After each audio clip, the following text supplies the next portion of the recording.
is 30% from the adult working population, 28.9% in China, one third of working adult in Europe, 59.1% in Japan, 30.5% in the Netherlands, 25% in Sri Lanka, 37.9% in the US, and 55% in Malaysia. So all of these facts highlight that fatigue is not an isolated issue.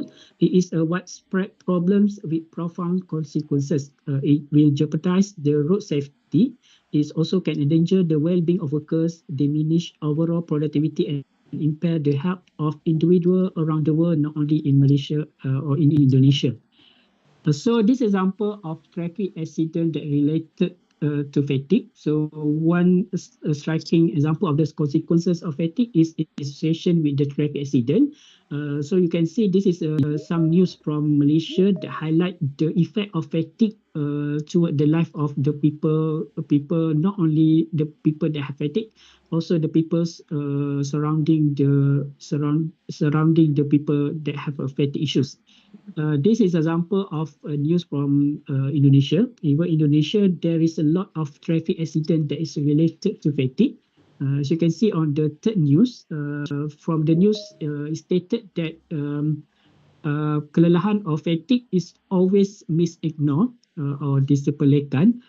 It stated that 80% of the road accident that happen in Indonesia can be attributed to fatigue is one of the main contributing factors. Apart from the individual risk factor, individual experience, the consequences of fatigue also can go beyond this individual experience. It can also have a catastrophic impacts on the global scales. On the slide, you can see an example of accidents that is related to fatigue. For you to understand the far-reaching implication of fatigue. So if you can see on the slide, most of the accident that happen in the morning. As Chernobyl happened at 1:23 a.m. Bhopal happened at 12:40 a.m. Bravo Alpha happened at 11:55 p.m. Three Mile Islands happened at 4 a.m.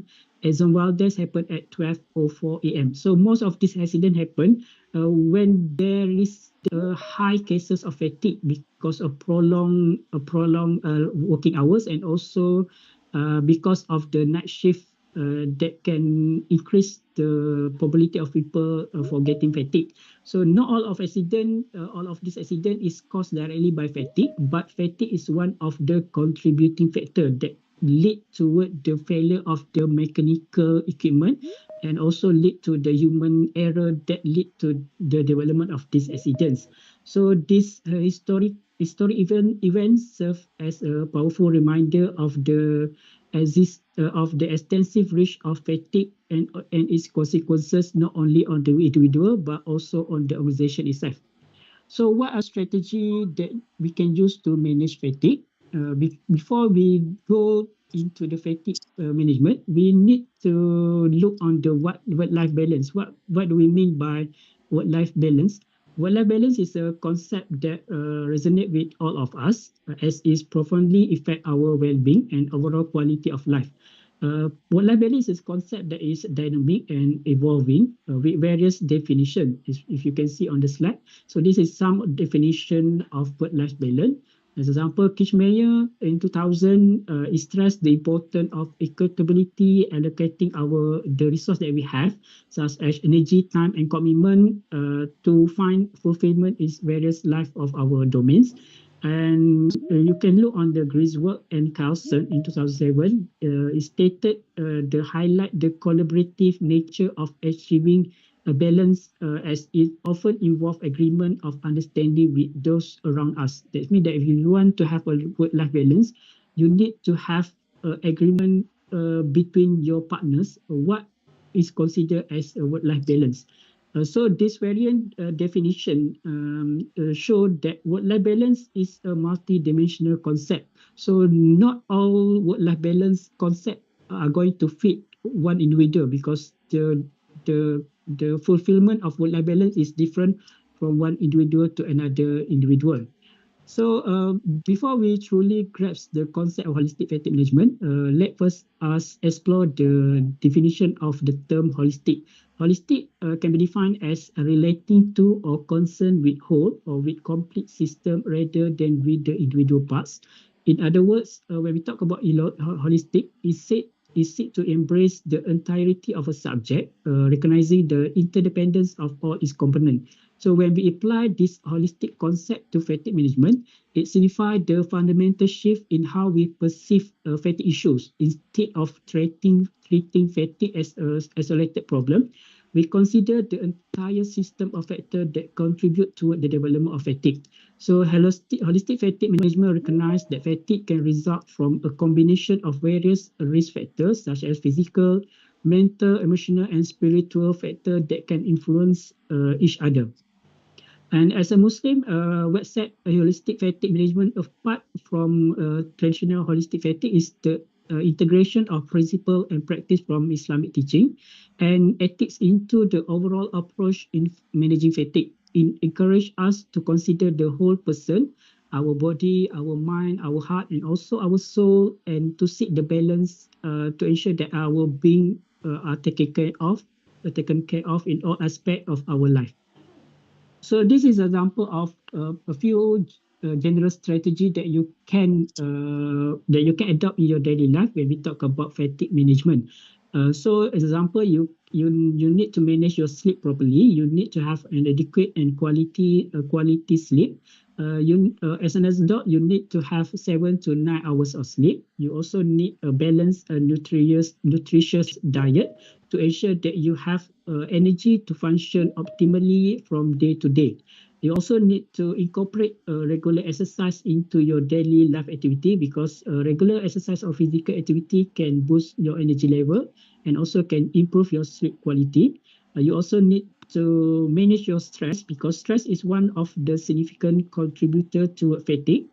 You also need to adjust your lifestyle, evaluate your lifestyle choices, and make adjustments to promote your overall well-being. Making conscious decisions such as quitting smoking if you are smoking because it can contribute to the development of fatigue. You also need to manage your time properly. You need to prioritize tasks and set realistic deadlines to prevent overexertion. You also need to have a support system. The support system can come from either your family, your friends, or your colleague. Because when you're sharing your experience, if you have any fatigue, the feeling of sharing can provide emotional support to most of the people. You also need to go to see a doctor if you have any persistent or unexplained fatigue, because some fatigue can come from certain medical conditions. So you need to have a professional opinion on this unexplained fatigue. You also can incorporate relaxation and recreation into your routine. You can engage in any hobbies or leisure activity that can rejuvenate your body and your mind. You also need to set the boundary, establish the boundaries between when the time for you to work and when the time for you to do your personal activities. So when you define your boundary, that ensure that you did not miss these boundaries. And you also need to able to recognize that you do not have to do everything on your own. Delegate your tasks when possible and do not hesitate to ask for help.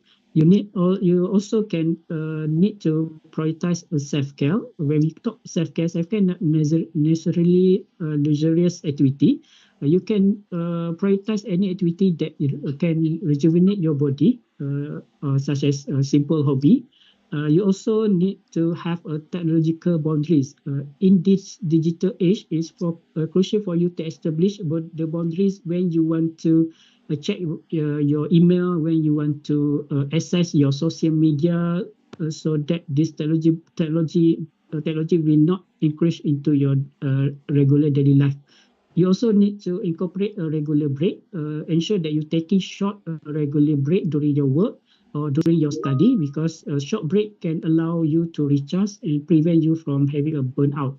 You also need to plan and prioritize your tasks, identify the most important and time-sensitive responsibility, and allocate your resource accordingly. You also need to have a honest communication with your colleague or with your supervisor, or with your family members. If you have any issue related to fatigue, you also need to evaluate your work-life balance and adjust your strategy, because some strategy may not work, because your consequences or your circumstances can be changed from one time to another. You also need to set realistic expectation. You need to recognize your limitation and avoid overloading your schedule with unattainable goals. That means that you need to have a balanced approach that allows for achievement without unnecessary stress that put on your body. Apart from the strategy, as a Muslim, you can also incorporate your Islamic strategy in your daily life in the pursuit of holistic fatigue management.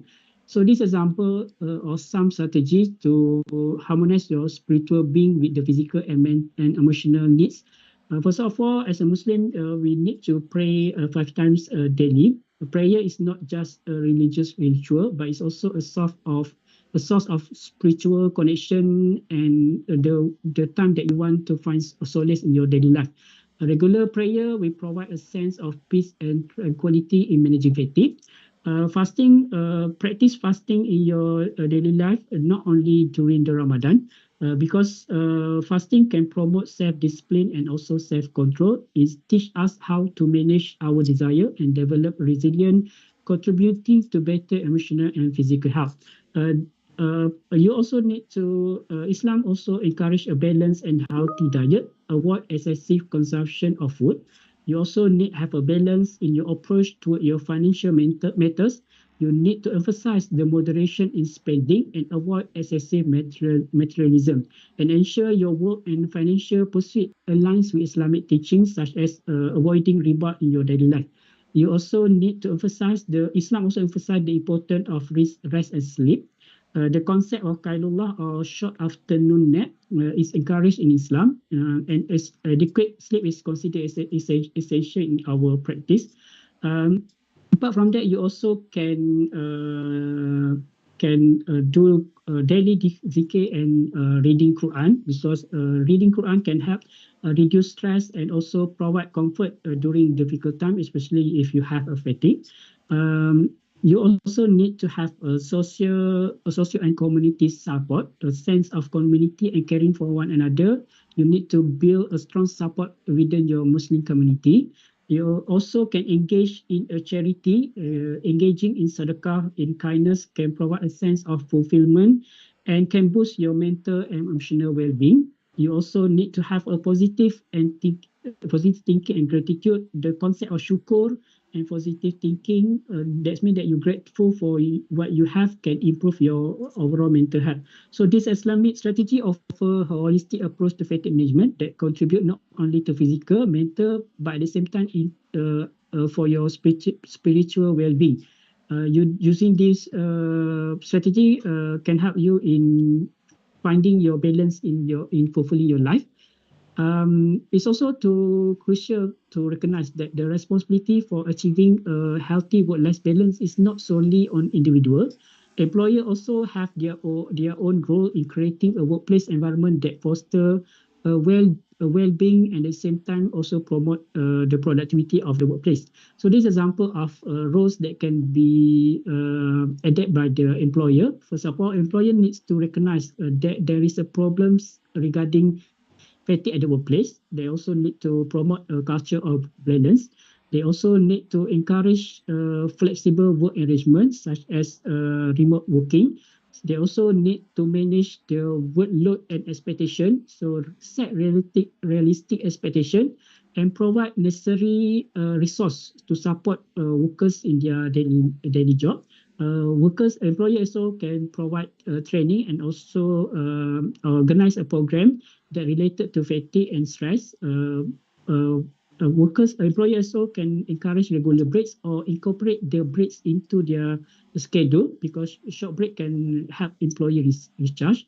And also give a support for caregivers. Caregivers it means that people that taking care of children, or taking care of parents, or taking care of other sick family members, and also mental health support, such as providing accessible access to counseling, and also promote open communications and feedback, so that people have sources for their voice to raise their concern, also provide feedback. And employers also need to set a clearly defined policy and expectation related to their workload. Employer must know what is expected of them and what support is available at the workplace. And last, the employer need to lead by example. The employer need to demonstrate their commitment to work-life balance and encourage employer to follow and do the same. So as a conclusion, work-life balance, we discovered that work-life balance is a comprehensive philosophy that encompasses our physical, mental, emotional, and also spiritual well-being. It is a concept that touches the very core of what it means to lead a fulfilling and harmonious lifestyle. Work-life balance is not a one-size-fits-all concept. It is highly individualized, and what constitutes balance can vary from person to person. So by incorporating holistic fatigue management principle into your daily life, you can reduce fatigue and find a sustainable and fulfilling balance between your professional and professional responsibility. Thank you. I think this is all for my talk. Thank you for your attention. And may your journey toward work-life balance can be a rewarding and transformative one. Thank you. Thank you, Dr. Shahril, for the insightful presentation. Now I ask Dr. Shahril to please respond to the questions from the chat box. Or any questions from the virtual floor, please unmute your microphone and you may ask your questions. I think we got 3 questions from the chat box, from Ms. Nia, from Mr. Adam, and also Lubna Sada. Dr. Shahril, please.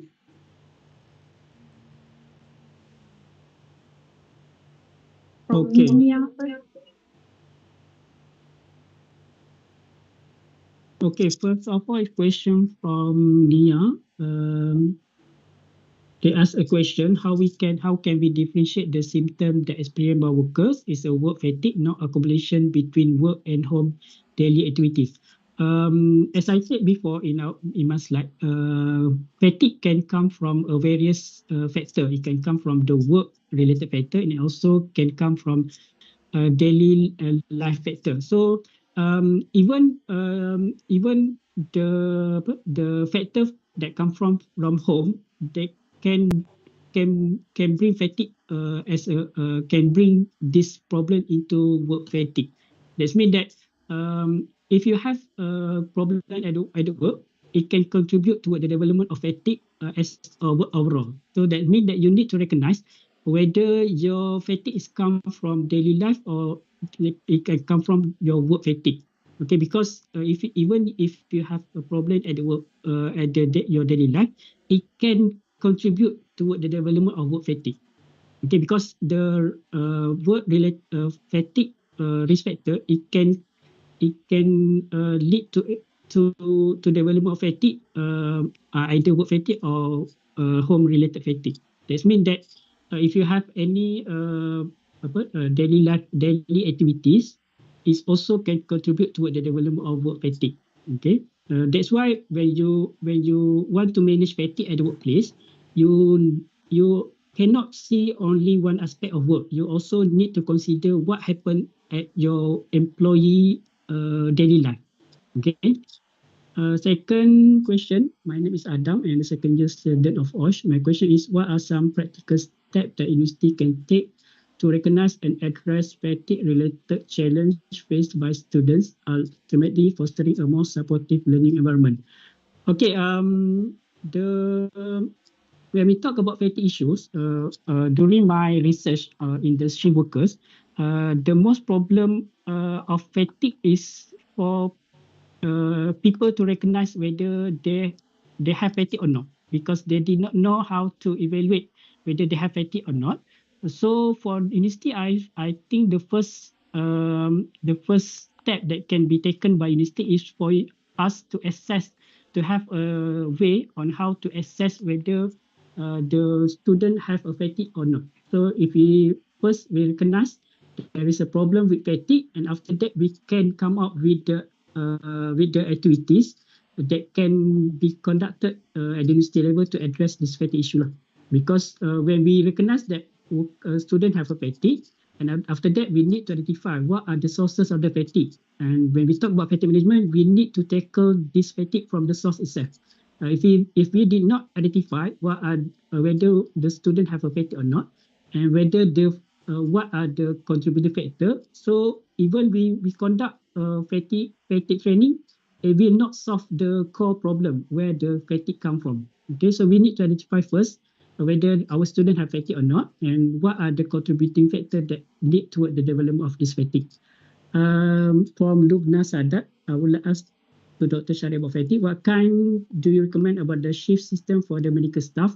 As we know, must have good condition and focus when they have a job. As we know, they have a heavy job, stressor, and good service to the patient. And do you have experience in Malaysia and how to enter this situation? Okay, when we talk about shift system, because even in Malaysia, we did not have specific regulation about shift system. We only have a working hour that is recommended, that is stated in the law, but we did not have any specific shift system that can be implemented at the workplace. So based on my research, the best shift system is usually employed by the aviation industry. So aviation industry is example of industry that have a good fatigue management system. So if you want to know more about system in the aviation system, you can go to the aviation. They have their own guidelines on aviation system on how to manage shift in order to avoid fatigue problems. So when we talk about shift system for medical staff, even in Malaysia, we have a lot of problems regarding the fatigue among the medical staff. But I did not have the the statistic regarding this, and also I did not have experience. But the experience I have based on my study is only on the manufacturing, aviation. So if you're interested in system, you can look on the aviation industry because I think this is the best system that they have, and you can try to adopt this system to the medical staff. I don't know whether it is can be done or not, but you can look on this system that recommended by the aviation system.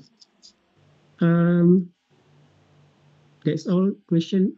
Any other question?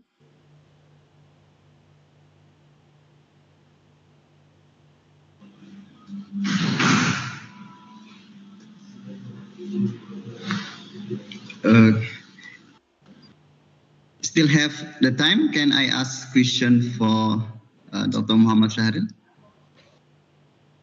Yeah, I think one last question from Dr. Khairul.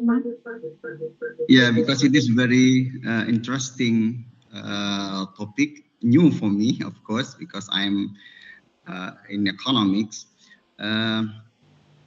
Starting from your introduction, it's very interesting. There are maybe the same person A, person B has the same work, but A can be fatigued, B can be not fatigued. So from the philosophical perspective, sometimes could be fatigue because of the understanding of a man to his work.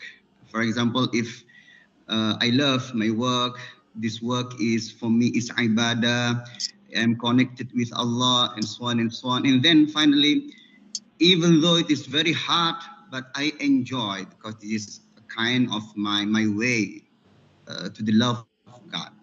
For example, when some see that salah is very hard, but our Prophet, for example, see salah is roha. Arihna ya Bilal, arihna ya Bilal. Give me roha, give me rest by having adhan subuh, and then I pray, I meet Allah, and so on. And then, and also in the literature of worldview, our understanding of ourselves, our understanding of who are we, it of course will affect to our activity. For example, in economics, when they start to see that human is one of the source of production. And then finally, the management will see that the workers are just like capital, just like land and so on. Because of that, of course, working like very hard. This is why in an economy we are talking about leisure and labor. It is like labor is something very hard, but I have to do that to have a leisure. But in Islam, is actually there is not such this thing because working is also ibadah, and then leisure must be ibadah, and so on and so on. What do you think about this concept of Dr. Muhammad Shahri? Okay, thank you, Dr. Khairul. As I said before, when we talk about work-life balance, the definition of work-life balance can be varied. So some people stated that work-life balance is when you fulfill all your criteria in your work and also in your life. But some argue that work-life balance is the case when you have mutual understanding with your partner in your life. I agree with you. Some people it say that when his when okay when he consider work as the ibadah, so he or she have a fulfillment in their in his life. So he considered that as a work-life balance. So, but some people maybe they have their own understanding of work-life balance, and that's why when we talk about work-life balance is something that is multidimensional. You can tackle it from different aspects. But you yourself can define what are the work-life balance in yourself that can contribute to your health and your well-being.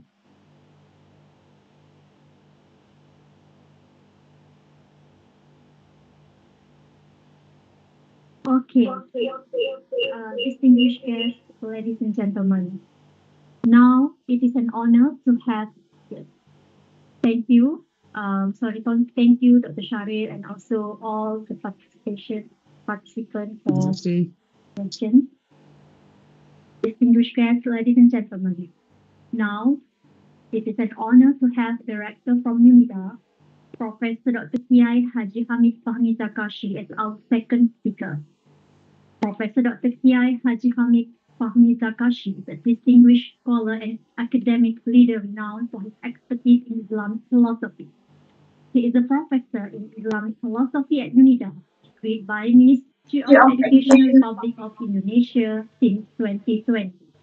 He graduated with 2 masters and obtained his PhD in 2006 from International Institute of Islamic Thought and Civilization, ISTAC, International Islamic University, Malaysia, IIUM. He is the 9th son of Kiai Haji Imam Zakashi, one of the founders of Pondok Modern Darussalam Gontor, Ponorogo. Professor Dr. Hamid Fahmi Zakashi is the founder and director of the Institute for the Study of Islamic Thought and Civilization, ISIT, and the Center of Islamic and Occidental Studies, CIO. Over the years, he has made significant contributions to the field through his extensive research and publication. We are privileged to have him as a distinguished speaker at our virtual seminar, where he will share his insights and expertise on Islamization of science and technology. Please give him a warm welcome as he comes to the virtual floor. May I call in our esteemed speaker, Director of UNIDA, Professor Dr. Hamid Fahmi Zakashi.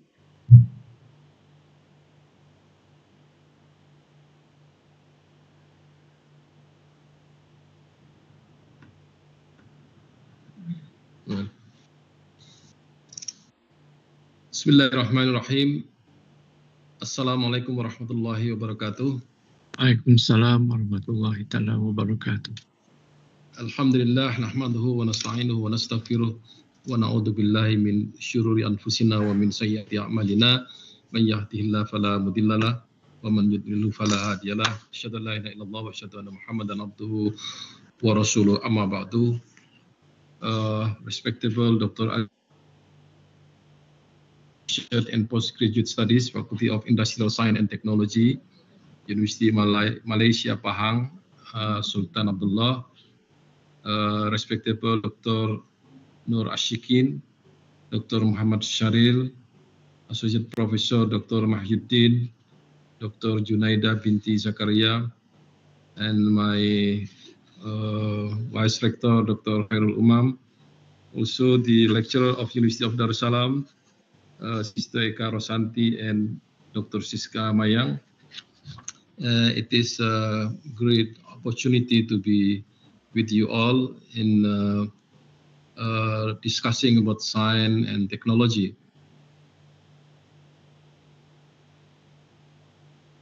Technology, because my expertise is on Islamic philosophy, so I would like to apologize if my presentation is not matched to the topic of our seminar. Anyway, I would like to present very simple discussion about the let me see. Right.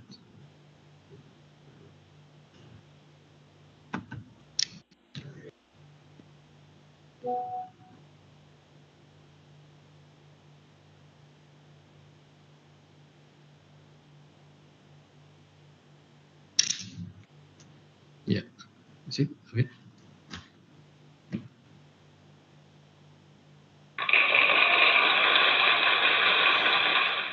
Well,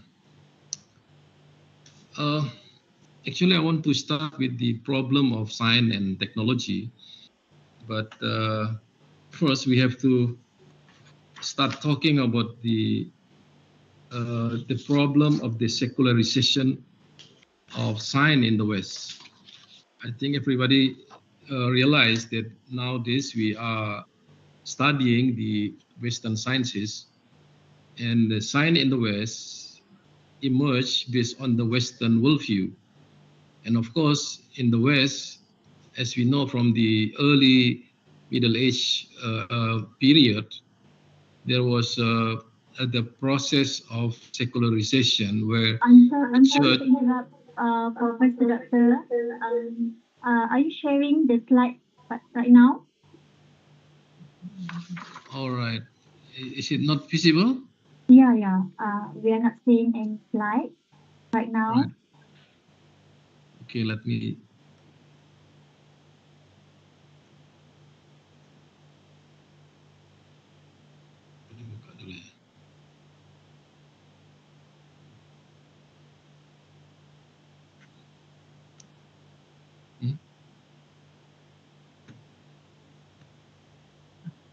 Yes, we can see the slide now. All right. Yes. Thank you. You may turn it to slideshow, Professor Doctor. Right. Yeah. Back to the problem of science. Before we talk about Western technology, we have to talk about Western science first, because science in the West emerged due to the worldview background, where in the Middle Age period, there have.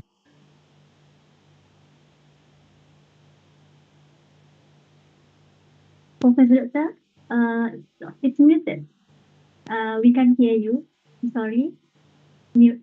The microphone is muted. It's still muted.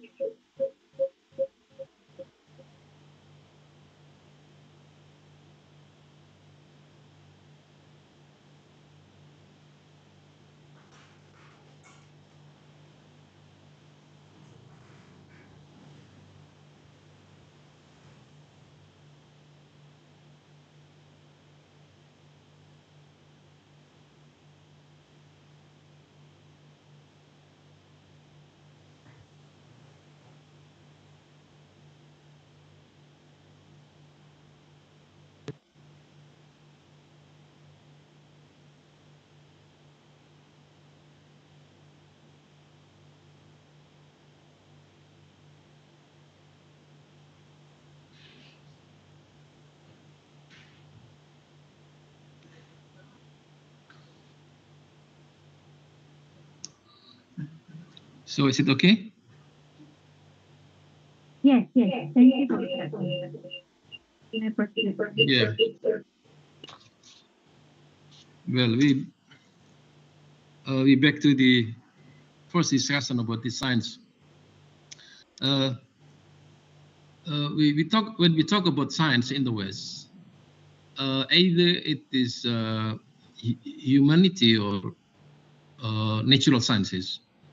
Both of them are produced by Western secular worldview, and we have to understand that from a scientific discourses, scientific innovation, scientific discovery produce technology. And then when we talk about science in relation to technology, we have to agree that when science is not neutral, it means that science is value-laden, so technology should be the same thing. So to be shortened, I would like to turn into the problem of this modern technology.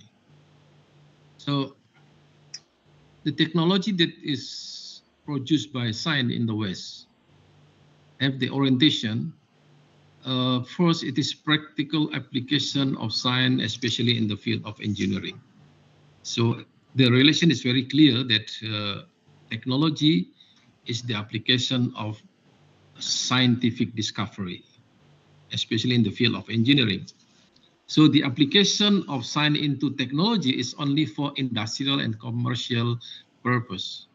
I think we remember about the Industrial Revolution in the West. The Western people separated their scientific discovery and technological innovation from religion. And I think we remember about the thesis of Max Weber, the spirit of capitalism and the rise of Protestantism. The spirit of Protestant and the rise of capitalism. It means that the West separated science from religion, then start developing their technology into a reality of life. So all industrial and technological innovation for the commercial purpose. So from that time, we understand that in the West, people try to develop their industry only for their living. There's nothing to do with religion, nothing to do with the values, nothing to do with the tradition. The creation of technological product is another thing, and the process to improve human living standard and comfort and quality of life are without moral values and consideration. So in this sense, we have to understand that the product or any technological product in the West are without moral values consideration. So the next point is that the application of certain technique, method, or systematic approach are only to solve certain problem. You know, if it is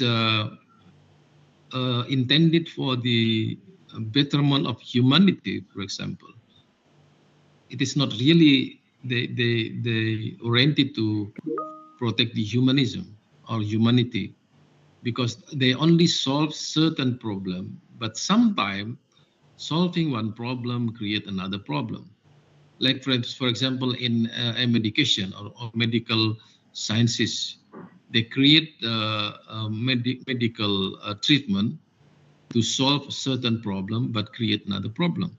So this is the nature of Western science and technology. So we have to understand that when science is not value, is not neutral, and it is value laden, science is not really applicable for all human beings in all nations. So it is not neutral. It can be used, for example, in the West, but not necessarily in the Muslim world. Well, technology and science are related, so we may infer that technology is also not neutral.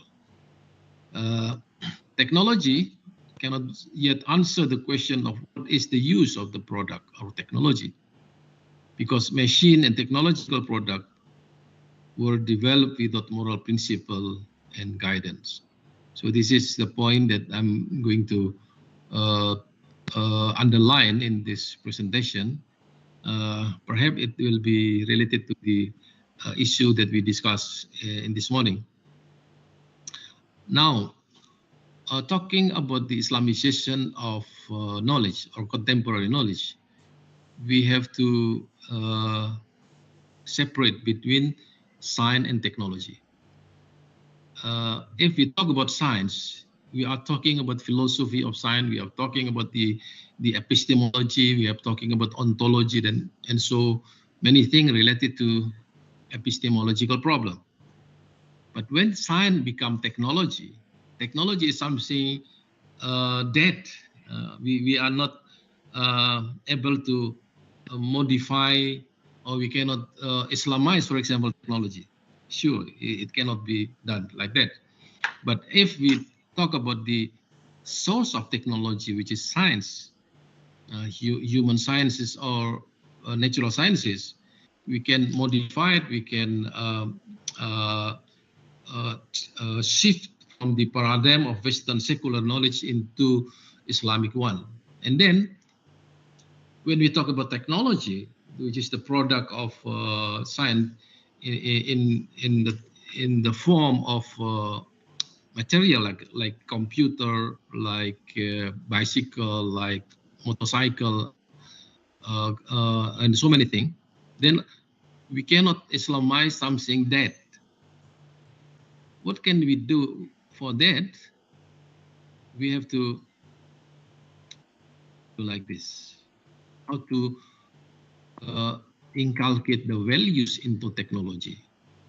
First, we have to remember that all things that we have to do in our religion is that to protect religion, to protect soul, to protect reason, to protect offspring, and to safeguard asset or hibdul mal. So these 5 points, some scholar also give some additional point in number 6, protecting the ecology. Or it can be. Yeah. This is only the innovation or ijtihad of the ulama, and then we can accept this 5, or maybe we can accept the 6. Okay. Now we shall compare with this maqasid sharia with the hope of modern technology. There can be some kind of similarity. Number 1, technology has mission and goal. It is hoped that technology can meet social work quality standard and national level. There are also internal function. Technology is expected to increase the efficiency, effectiveness of administration and management. Number 3, in intangible factor, technology is expected to give positive image to social, institutional, while maintaining tradition and being recognized by social institution. So this 3 point is equal to what we call in our religion as maslahah, the 3 point. And then the breaching of the maslahah is that 5, maqasid sharia. Now let us compare this 3 point with the maslahah. Daruriyat is the number 1. It's like goal and mission in the technology. So if we deal with technology, we have to apply this kind of daruriyat, whether the technology can fulfill the human need in fulfilling the 5 goals of Sharia or not. This is the thing that we have to take into consideration. Number 2 is hajiyat, is to prevent human from difficulty so that life is free from problem. We need to do that. Whether technology that we have from the West is fulfilling our hajiyat, our need to prevent the human from difficulties. And then number 3, it is something that we use in our technology. It's called intangible thing that we cannot really need like number 1 and number 2. Tahsiniyat is the principle of improving and perfecting the quality of life so that it is comfortable and enjoyable in work and worship. So if we don't have this tahsiniyat, we can still have number 2 and number 1 and number 2. I mean, if Muslim, for example, cannot have something enjoyable or comfortable, for example, in traveling, you cannot go by car or by something that make it enjoyable. So Muslim can still do traveling. Yeah, car is only for tahsiniyat. So technology is for that purpose. Now, if we take into consideration whether we need the technology or not, our consideration is of this 3 points. Now we shall compare Daruriyat with the mission of organization or the goal of organization. It is very important to avoid danger and loss to fulfill the 5 maqasid. This is a very important thing. So the same case in the organization or the institution, technology is required to fulfill the mission and the goal of organization. Now, the next one is hajiyat or complementary. It is very important to fulfill the efficiencies and effectiveness of the work in the organization or in the institution. So in Islam, hajiyat or efficiency is required for to avoid and overcome difficulties. So we have to work efficiently, and I think this is something that we need in our worship or in something that we can do in distributing zakat, for example, or giving sadaqah, or for example, we go for the seeking knowledge and so on. The last one is intangible factor and tahsiniyat, something that can be live out or something that can be carry out, or without doing this, we can do our job or our works. Finally, I want to quote the note or the critique of our scholar Syed Hussein Nasser regarding the technology produced by the West. Yeah, the architecture of public building such as supermarket, mall, exhibition center, etc., is not designed for spiritual and mental health needs. This is the critique of Syed Hussein Nasser. So if we see now the supermarket or the mall or a big building for exhibition, not many architects provide a place, especially in the Muslim world, a place for performing salat, a place for protecting the children from the adults. They provide special place for children or special place for women, for example. This is number one. Number two, toilet technology is prone to the uncleanness, something that we call najis. Toilet is not designed for that. I think we understand in our society, toilet is very, very dirty sometimes in the Muslim world. So technology in this sense is not designed for that purpose. And then technology of medicine. Now, when we talk about medicine, it is very complicated, of course. Technology of food, technology of drink, were not created to maintain the health of the soul and the mind. You see, if we talk about the multivitamin drink, sometimes this is very dangerous for the kidney of someone. So in Indonesia, I think in so many Muslim worlds, 90% of medicine are not selected on or created or produced based on the halal principle. This is the problem. So technology is not subject to the Islamic value in this sense. Number 4, electronic technology is not designed to maintain healthy nerves. Information technology is also not designed to be free from fraud.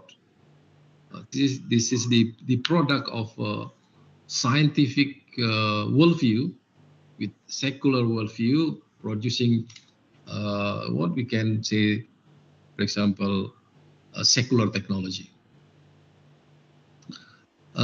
Syed Husana should also note that regarding the problem of architecture, the center of Islamic cities in the past, today still show unity in spatial planning and function in the areas of mosque, madrasah, market, private home, and so on. So it's very beautiful when we go to some old city in the Muslim world. The mosque, it must be the mosque is there. Behind or beside the mosque, there is a madrasah. Behind madrasah, there is a market, and behind that's a private home. But nowadays, the market is put in something in remote area from the mosque, from madrasah, and then no integrated life. However, now the concept of unity and integration of human activities in the event norm and principle in cities in Islamic countries has been damaged by secularism. So this is the impact of secular science that produce secular technology. With regard to the safety, I note some point here about safety. Safety is an ethical responsibility. Safety is culture and not program. Safety is condition of employment. All injuries are preventable. Okay, this is very good. I mean, health safety and work safety is very important. But this should be oriented toward Islamic safety. I mean, when people walk in some places, that place should be conducive for the worship of Muslim. The place should be also good for a woman to work with other women in the same place. I mean, the milieu, the environment should be kept from something secular when the man and woman intermingle in the one place, which is again Islamic values.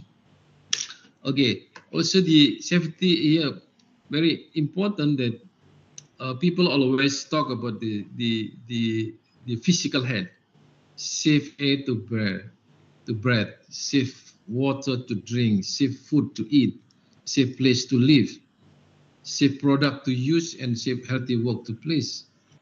But the problem is this: there's no safe place for work and worshiping God in the working place. Is there any guidance to safe place to avoid sexual harassment?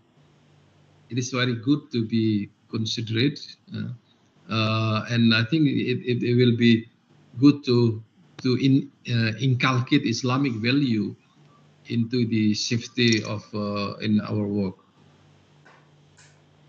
I think this is the last point that I have. Sorry for the short presentation, and thank you very much, and I appreciate this program. It may be very good for the future collaboration. Thank you very much. Wassalamualaikum warahmatullahi wabarakatuh. Thank you for giving your valuable insight on the topic, Professor Dr. Kiai Haji Hamid Fahmi Zakashi. It's not long, it's also not too short, perfect. If there's any questions to ask, please unmute the microphone or type your questions in the chat box. We would be honored to have Professor Dr. Hamid Fahmi Zakashi to address queries from our virtual participants.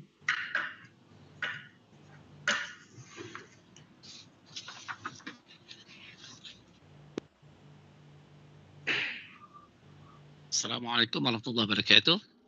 Waalaikumsalam. It's very nice meeting Hamid Fahmi. I'm Azizan from UNPSA. Actually, your presentation is very informative and inspiring. I have one question here. Nowadays people are talking about SDG, Sustainable Development Goals. I think every one of us here actually is known about SDG, whereby we do have 70 pillars of SDG. And look at the deeper, the principal and philosophical elements inside these 17 pillars.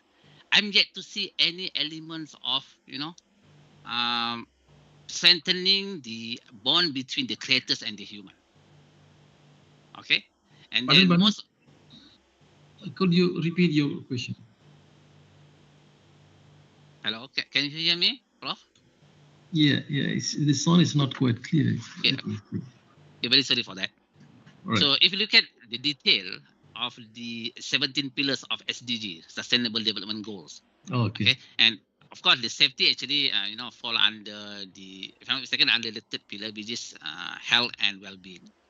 If you look at deeper inside the principle and philosophical element of the 17 pillars, I yet to find any elements been clearly mentioned about, to strengthen the bond between the creators and the human. I mean, the creators and the man.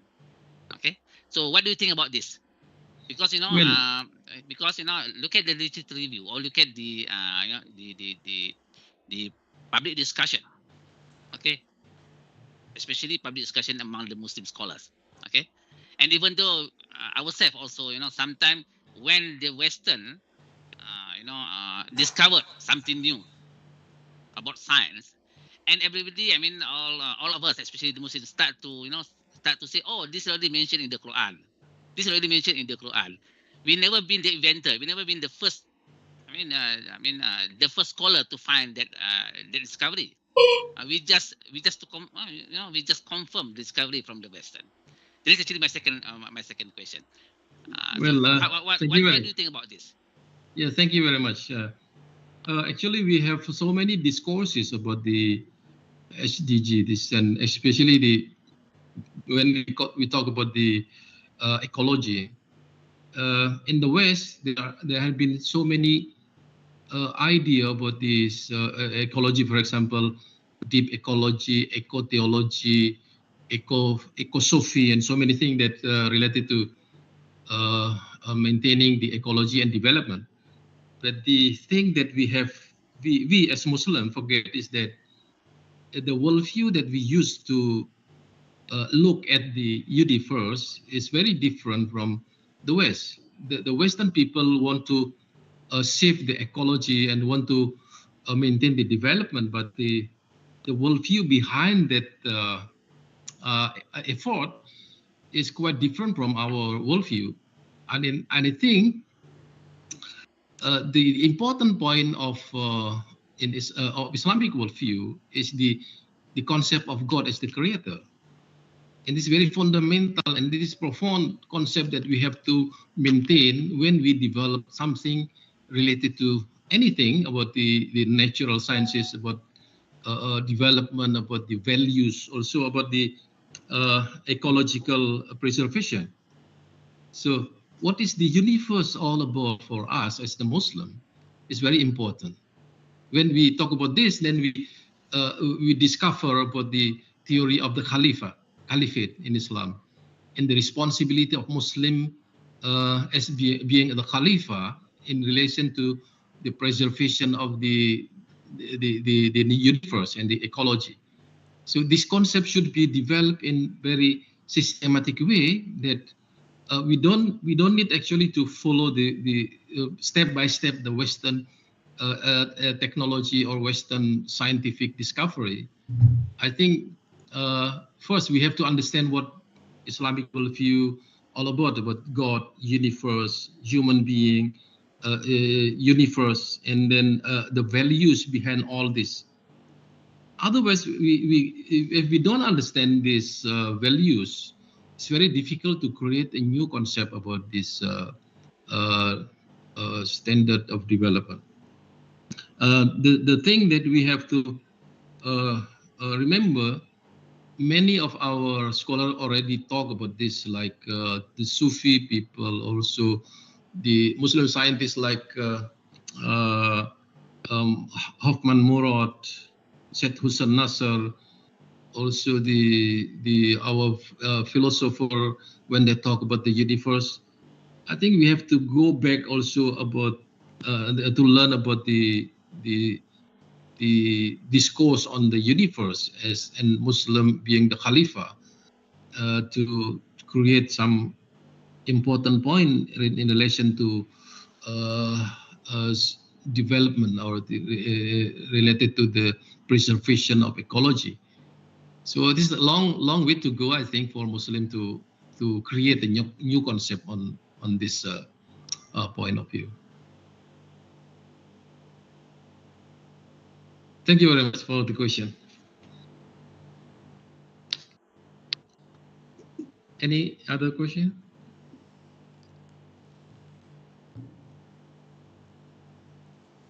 Okay, thank you, Dr. Aziza, and also Dr. Haji Hamid for answering the question. We got actually one question from Ms. Mia again. We're running out of time actually, but we are going to capture that question. A very short answer for that question from Professor Dr. Hamid from Professor Dr. Hamid. Thank you for your great presentation, Prof. I would like to ask one question. In your opinion, Professor Hamid, what is the most challenging for us as Muslims to face the advanced technology nowadays so that we can keep our aqidah? Well, yes, like I have presented in my slide, there are layer of issues. First, when we talk about science, I think we have to talk about the worldview that produced the science. The worldview produced paradigm. Some paradigm is something that related to epistemology, ontology, axiology, and so many things that related to our worldview. And then that paradigm produce a theory or principle. The point that we have to remember is that when we talk about theory in science, we have to understand what is the worldview behind that theory. Because if we don't understand the root of the worldview in the theory, we cannot understand what is wrong with that theory. So to preserve our aqidah, when we talk about a theory or principle or perhaps a proposition of Western scientists, we have to be able to trace the worldview or the value behind that principle, theories, or proposition. By that way, we can preserve our belief. So it is very different when we talk about aqidah in the sense of doing prayer, salat, zakat, and sharia, and related to sharia. It's very different. When we talk about preserving aqidah in scientific way, it's very different. Because, for example, Machiavelli say that end justifies means. If you don't understand Sharia, you will be agree. Like Robin Hood, for example, he robbed the wealth of someone and give support to the needy. This is the Machiavellic way to do something. So if we understand Sharia and then we understand Aqidah, Aqidah is something related to our belief, our work. If we want to preserve our Aqidah, now we have to preserve our preserve mean taqwa. We preserve our work in our daily life. So we should be amanah, we should be justice, we have to just, and we have to doing good for others. This is in our daily life. In the scientific way, we are not doing like that. In the scientific way, we have to understand the basic principle of science is the basic belief in Islam. We believe in God, and then when we talk about the creation of universe or the emergence, when we talk about the emergence of universe, we have to believe that the universe is created. When we talk about the causality in the natural reality, we have to believe that the causality is created by God. So this is akidah in science. If we don't believe that causality is because of the decree of God, then we lose our akidah in science. But we are still Muslim. It's very different. So I have wrote a book actually in Bahasa Indonesia. His book is entitled Minhaj, Berislam dari Ritual hingga Intelektual. This is my book. So what I mean is by this is that we start being Muslim by worshiping God by salat, zakat, fasting, and Hajj. This is the first step. And then after that, we have to also believe that what we have done in the Sharia is based on our belief in God. But this is not enough. When you believe in God, you have to do something in all your activities in our daily life related to our belief. So we, for example, seek the knowledge should be based on our belief, akidah, our iman. So I describe in that book is that there are 77 branches of akidah or iman. But it's not enough. Akidah should be protected by taqwa. Taqwa means preserving our deed, not in order not to be fallen into a mistake. This is taqwa. Above taqwa, there will be something very high quality when you are in the position of ihsan. Ihsan means that you are worshiping God as if you see Him, or as if you believe that God see you. So in our Arabic, it is called mushahada and muraqabah. This is the highest level of believing in God.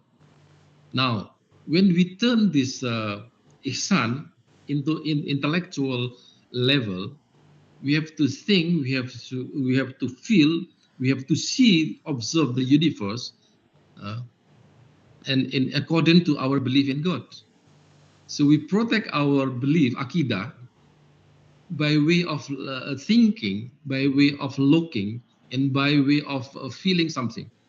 When you feel it is good for you to do something, then you think how to do that in the proper way, so it can become technology, for example.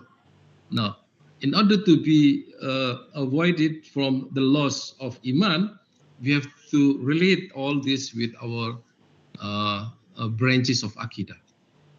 So, iman, the branches of iman, or for example, the syu'abul iman in Arabic, I think, yeah. Syu'abul iman is all our deed in our daily life, including our feeling, including our social work, including our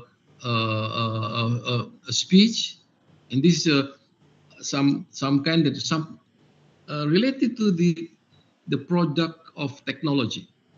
So when we talk about worldview in our concept, basic concept, worldview is thought, belief, and deed. 3 points.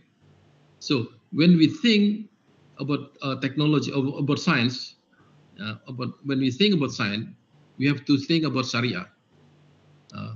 So Sharia is knowledge, like it's been written in the book of Knowledge the Triumphant. I forgot the name of the author. Islam is knowledge. So when we talk about Islam in the way that we have to do to practice Islam in daily life, Islam is knowledge. So we have to understand Islam as knowledge, and we have to understand Islam as akidah, and then we have to understand Islam in the daily life, including Islam in creating technology, science and technology. This is what we call preserving akidah in scientific way. It's not in a social way, in scientific way. So we have to be consistent with our belief, basic belief, in our worldview about everything in the universe. Especially, we have to believe that God is the creator of everything. So It's a very long explanation actually when we talk about Islamization and contemporary knowledge. So I'm sorry to be very simple explanation. I used to teach this in our postgraduate lecture in University of Dar es Salaam here about the Islamization of contemporary knowledge. So very sorry to be very short explanation here. Thank you very much. Okay. Thank you very much, Professor Dr. Hamid, for a very eye-opening explanation and very insightful. So we'll go to the next speaker. Thank you very much. Yep. We are pleased to invite our next speaker from Center for Human Sciences, UMPSA, Associate Professor Dr. Mahyudin bin Ismail, graduated with a Doctor of Philosophy in Law from University Kebangsaan Malaysia, UKM. He began his academic career as a law lecturer and joined UMP as a senior lecturer in April 2012. His career as a lecturer and researcher has led to his appointment as the chairman of the Advanced Study Committee on Sorcery Law at JAPI, a panel evaluator for the Malaysian Qualifications Agency (MQA) for the diploma program in Islamic healing practice. He has also been selected as a reference expert panel in the field of Islamic healing practices and Sufism by JAPI. Before that, I would like to remind to all the virtual participants that we only have 5-minute session for Q&A. So for now, please help me welcome Associate Professor Dr. Mahyudin bin Ismail to deliver his talk entitled Procedures for Metaphysical Disturbances in the Workplace.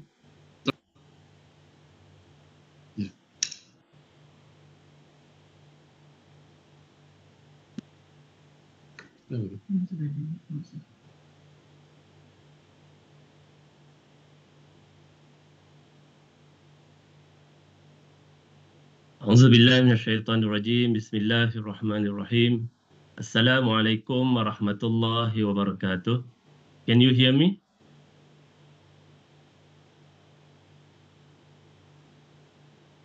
Anyone? Can you hear me? My voice clear or not? Yes, very clear. Okay, right. Alhamdulillah Rabbil Alamin wassalatu wassalamu ala Rasulillah wa ba'd. I would like to speak in bahasa Malaysia. Pertama sekali saya mengucapkan syukur kepada Allah Ta'ala kerana diberi peluang untuk bersama-sama dengan tuan-tuan, para academician, dan terima kasih kepada pihak penganjur. Tajuk yang diberikan kepada saya adalah berkaitan pengurusan kes gangguan metafizik dalam alam pekerjaan. Gangguan metafizik dalam alam pekerjaan. Baik, gangguan metafizik ini kita boleh katakan sebagai suatu bentuk gangguan yang melibatkan aspek yang tidak dapat dilihat atau diukur secara fizikal dan tidak dapat dijelaskan secara rasional. Biasanya ia melibatkan kehadiran entiti-entiti gaib seperti yang kita percayai, iaitu seperti syaitan dan jin, yang mana entiti-entiti ini mempengaruhi suasana atau produktiviti di tempat kerja. Jadi itu lebih kurang sedikit sebanyak tentang apa yang dimaksudkan dengan gangguan metafizik. Dan soalan yang kita boleh tanya apabila berkaitan gangguan metafizik ini ialah, adakah syaitan ini atau entiti-entiti gaib ini boleh menyebabkan gangguan pada fizikal, mental dan spiritual manusia? Secara zahir dan batin, adakah mereka boleh ganggu? Jadi saya bawa beberapa dalil daripada Al-Quran dan juga beberapa kes yang pernah dilaporkan dalam mahkamah, termasuk juga kes-kes yang pernah dirujuk kepada saya. Baik, ayat paling mudah, dalil paling mudah ialah firman Allah Ta'ala dalam surah Al-A'raf ayat 22. Allah Ta'ala berfirman, saya ambil yang pendek saja. A'udzubillahi minasyaitonirrajim. Wa aqul lakuma innasyaitana lakuma aduwwum mubin.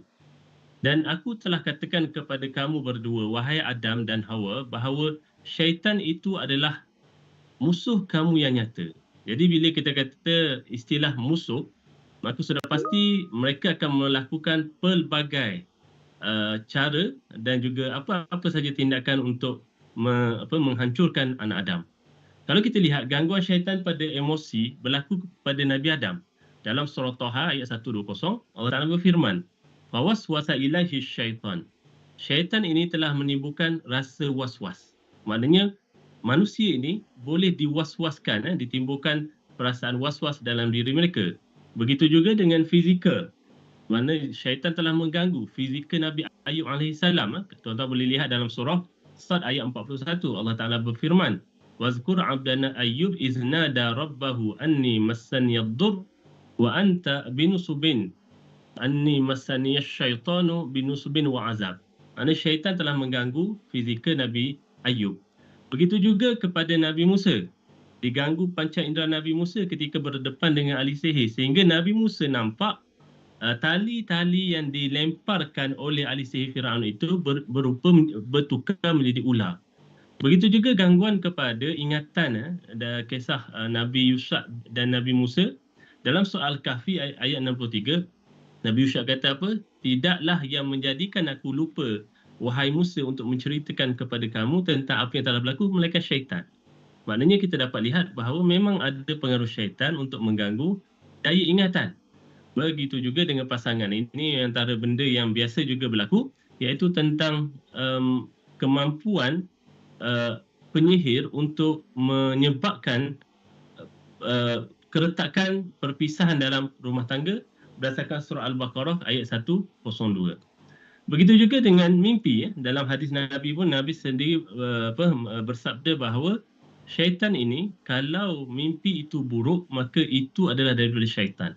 Makna kemampuan jin dan syaitan ini memang mereka boleh menimbul kacau ganggu pada hidup manusia. Tak kiralah sama ada di tempat kerja ke, di rumah ke, dekat mana-mana saja, itu janji syaitan, dia akan cuba untuk menimbulkan gangguan. Baik. Dalam kes mahkamah yang pernah dibawa di Malaysia ni, kalau tuan-tuan tengok kes Mustafa Bacha lawan Habibah Abdul Rahman, kes tahun 1410 Hijriah, JH Jurnal Hukum muka surat 41. Dalam kes ni Mustafa ni, dia ni seorang kontraktor buat dapat tender kantin di Nilai Negeri Sembilan.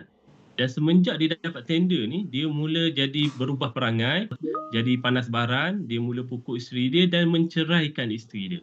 Dan bila dia pergi berubat, mendapatkan rawatan, didapati antara punca terjadinya gangguan-gangguan sepanjang hidup dia ni, termasuk dalam kerana ada orang dengki kerana dia dapat tender tu. Berhenti, maka masalahnya ialah beliau telah melafazkan cerai tanpa disedar. Dia kata dia tak tahu masa bila dia pergi ke Jabatan Agama, masa bila diisi borang dan sebagainya. Dan ini telah direkodkan dalam kes mahkamah. Ini antara kes-kes yang saya sendiri kaji. Antara kes yang pertama ialah kes pengarah urusan syarikat multinasional dalam industri halal. Bukan calon-calon orang. Orangnya seorang perempuan, managing director, biasa bertemu dengan menteri. Bila saya buat satu interview dengan beliau, kata beliau macam mana masa syarikat tu mula-mula naik, okey saja.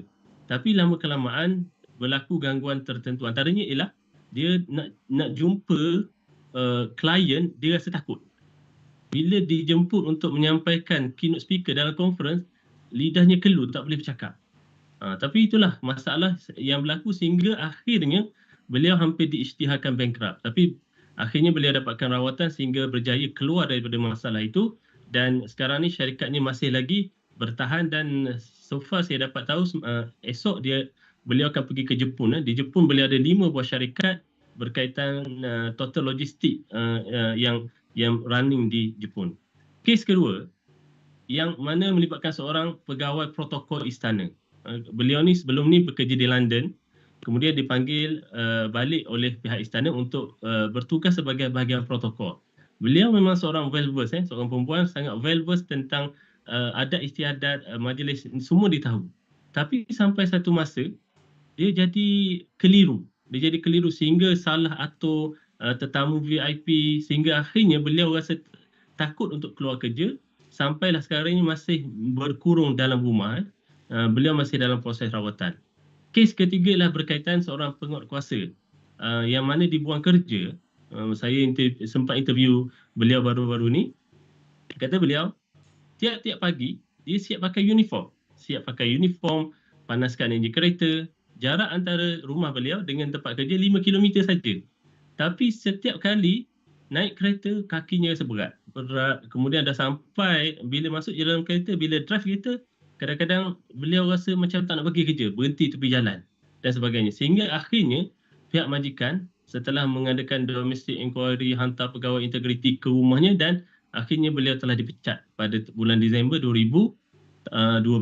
Jadi itu antara 3 contoh kes yang benar-benar berlaku yang mana mereka mengalami gangguan dan telah menyebabkan prestasi kerja terjejas, tapi tidak ada suatu bentuk mekanisme macam mana nak uruskan kes-kes macam ni.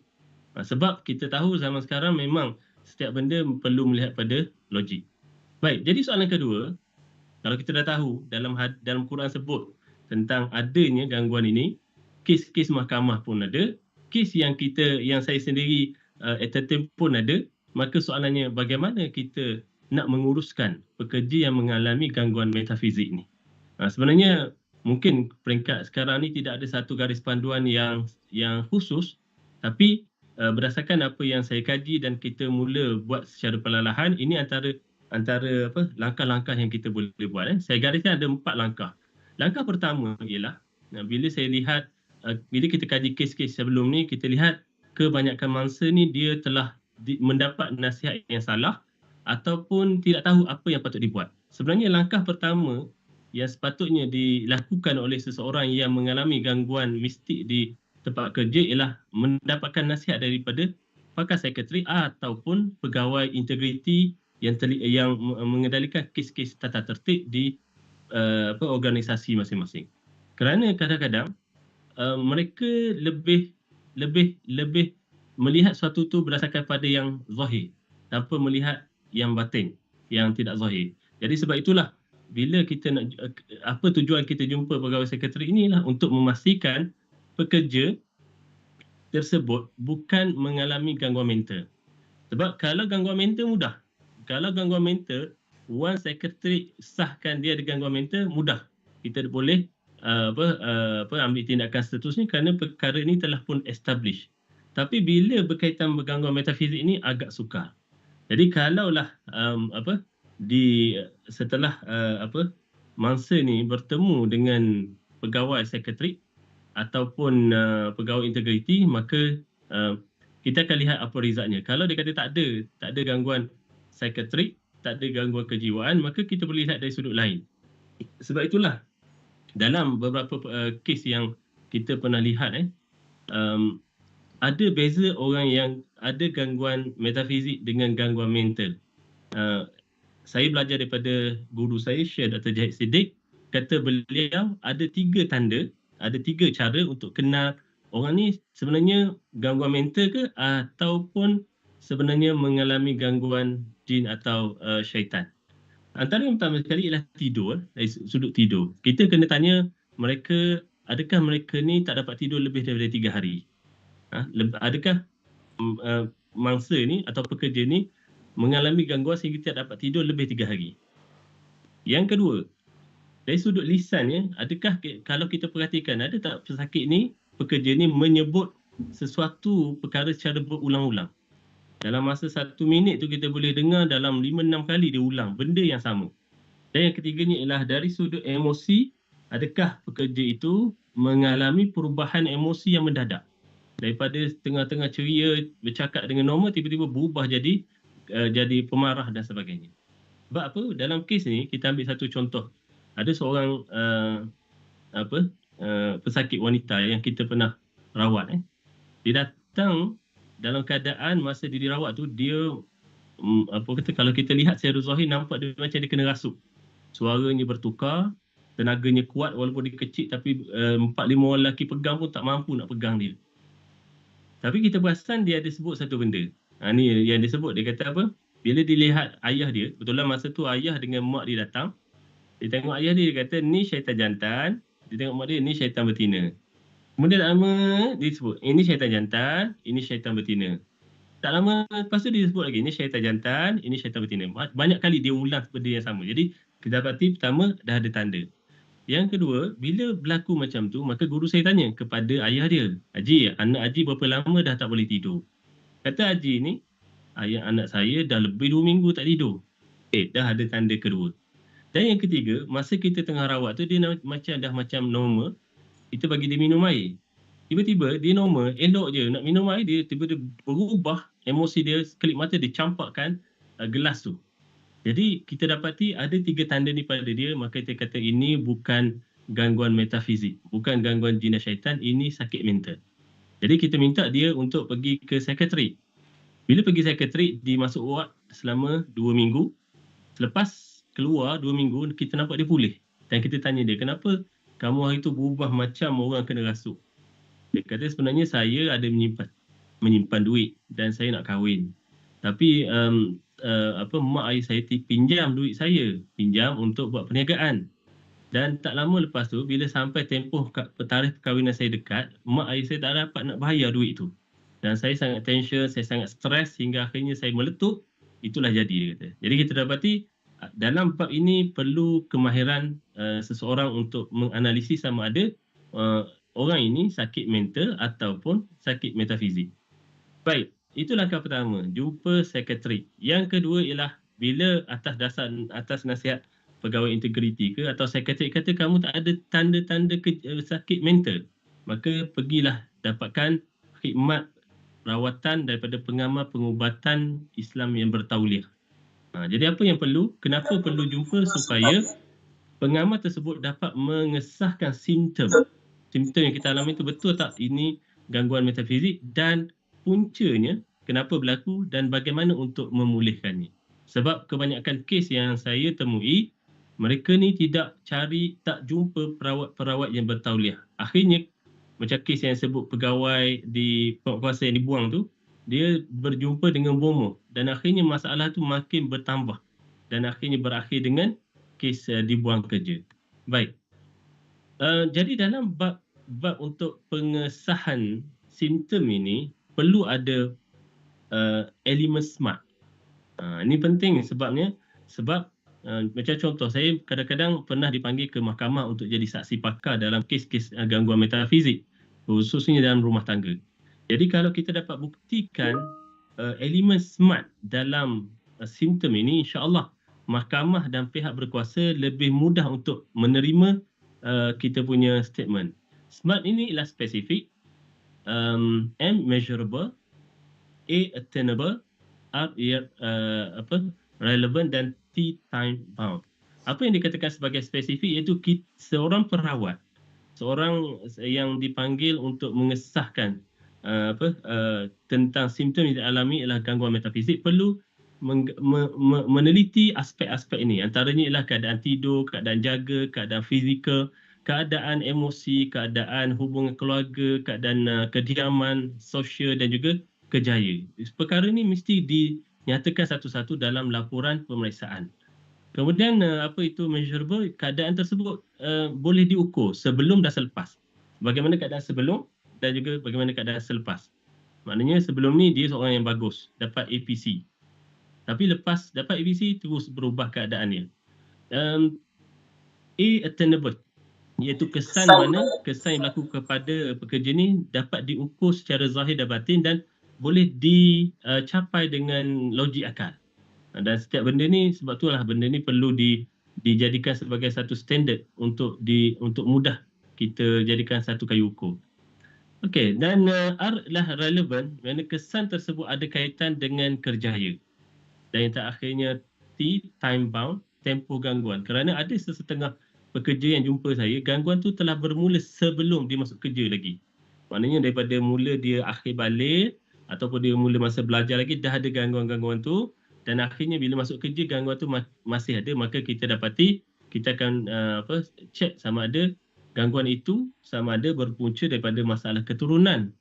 Dalam masyarakat Melayu dipanggil saka.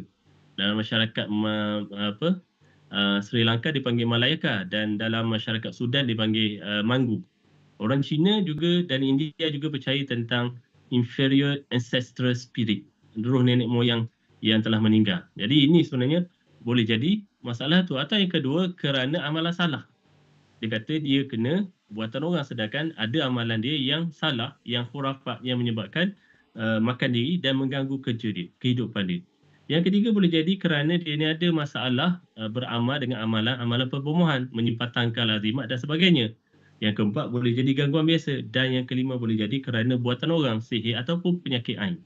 Jadi turutan ini sangat penting sebab kita tak mahu pekerja-pekerja ni bila kena je gangguan metafizik terus menunda jari kepada puncanya sebagai sihir. Sebenarnya sihir ni last sekali sebab dia memerlukan satu pembuktian dan sangat sulit untuk dibuktikan. Baik, langkah ketiga, bila kita dah tahu itu punca dia, simptom, maka kumpulkanlah bahan bukti. Pekerja ni kalau betul dia nak bawa kes ni atas dasar dia ada masalah, maka dia kena kumpul bahan bukti. Antara bahan bukti antaranya lah kalau kes-kes yang melibatkan sihir yang saya kaji ialah ada 6 bentuk lah, sama ada bentuk dalam bentuk bahan yang kotor dan najis yang busuk, bahan berbisa dan beracun, bahan bersimpul, bertali, bahan tajam melukakan dan sebagainya. Ada 6. Tuan-tuan boleh baca, tengok slide saya lah, nanti saya ada kongsi. Ataupun keadaan bahan tersebut, sama ada bahan yang dijumpai dekat premis dia. Contoh yang kes saya kata tadi, Managing Director syarikat multinational untuk industri halal tu, dia kata apa? 2 tahun dia tak masuk kerja, tak boleh masuk office, masuk je sakit, Satu hari bila dia dah banyak amalan kerohanian, satu hari dia rasa nak bersihkan bilik dia, pejabat dia jumpa tanah yang masih basah di belakang rak kasut. Sedangkan rak kasut tu tak pernah dihalih. Jadi dia kata itu mungkin salah satu tanda bahan-bahan yang boleh dijadikan sebagai bukti. Jadi senarai ini saya dah ada. Dan ataupun kalau tak ada bahan-bahan tu, mungkin bukti melalui audio, video, rakaman masa dibuat rawatan dan sebagainya. Itu sebenarnya benda-benda yang boleh membantu kita dalam proses nak merayu kepada pihak majikan supaya menerima keadaan ini dan mengambil tindakan yang sewajarnya.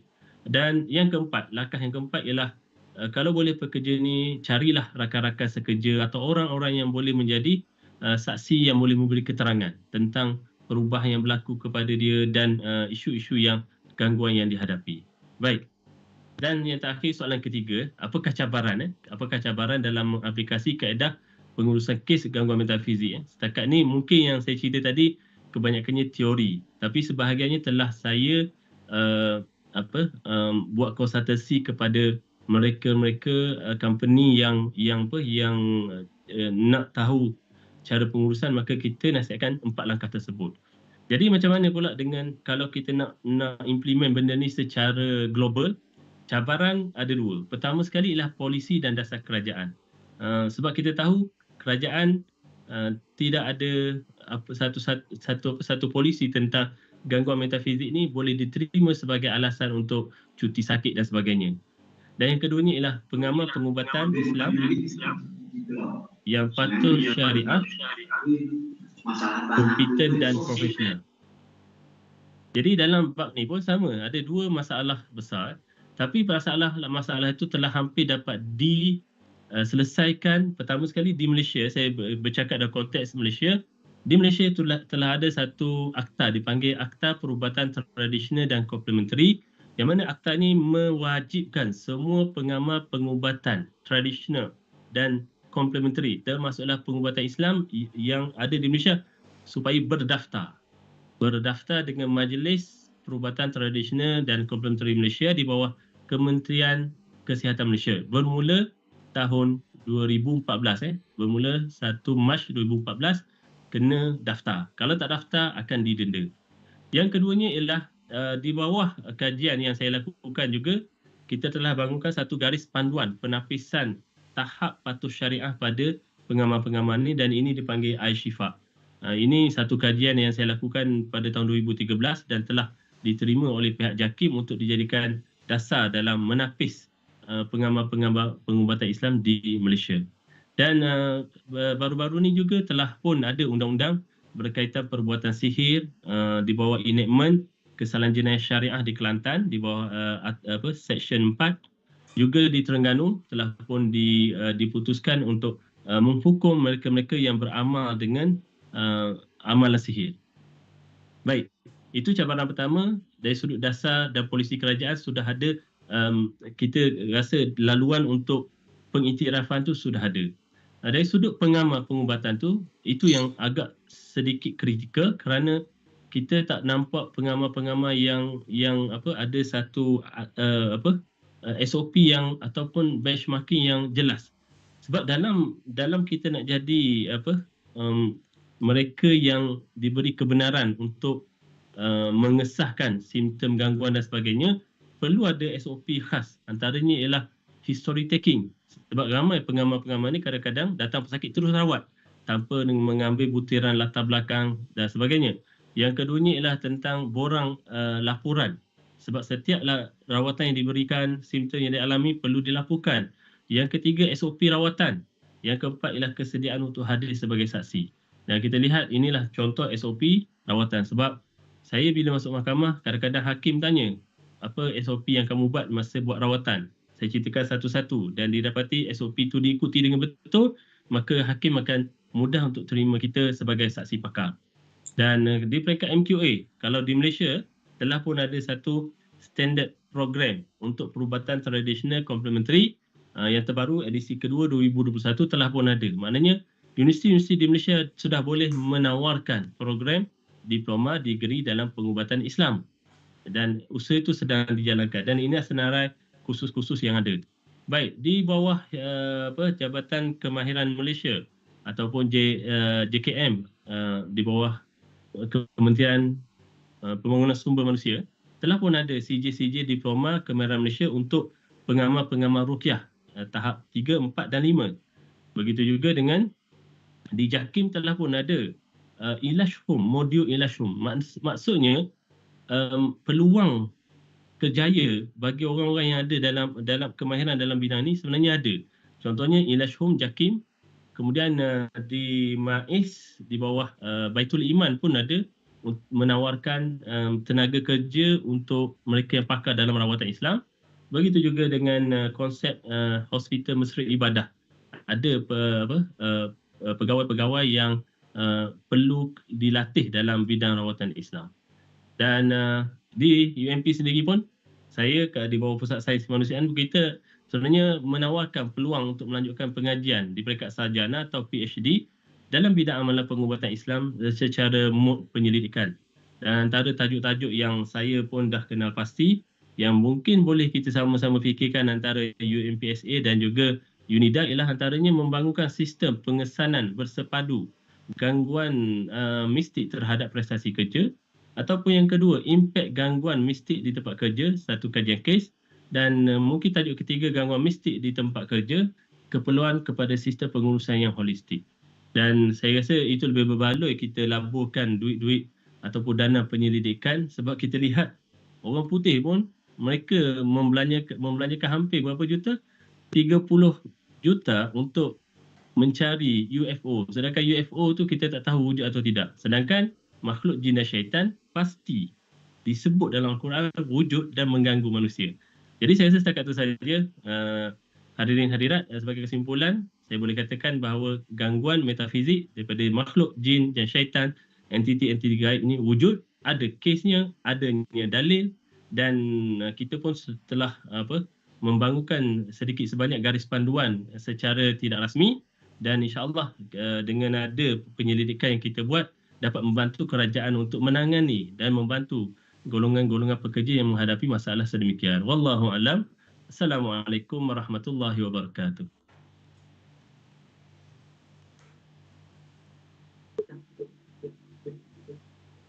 Thank you for the very informative thought on the topic, Dr. Majidin. Let's proceed with the Q&A session. If you have any questions from the virtual floor. Or if there's no questions, I think we will proceed to the next presenter. Later on, you may contact Dr. Majidin by email or WhatsApp him for any questions regarding the topic. Now, we are delighted to introduce our next speaker from UNIDA, Dr. Siska Mayang Puspa. Dr. Siska Mayang Puspa graduated with a Doctor of Philosophy from Faculty of Medicine, Universitas Gajah Mada. She is a lecturer in Faculty of Health Science, UNIDA, since 2016 and currently serves as Vice Dean of Research, Community Services, Cooperation and Alumni, Faculty of Health Science, UNIDA. Her teaching and research interests are disaster management, industrial psychology, OSH management systems, risk management on OSH, and safety behavior. We extend a warm invitation to Dr. Siska to deliver her presentation on Islamic religious coping strategies to overcome burnout. Dr. Siska, please. Okay, thank you, Mr. Astarani. Is my voice clear? Let me share first. Is my voice clear? Tak faham. Apa ni? Coming up tu. Apa? Is my voice clear? Sorry. Yes. Okay.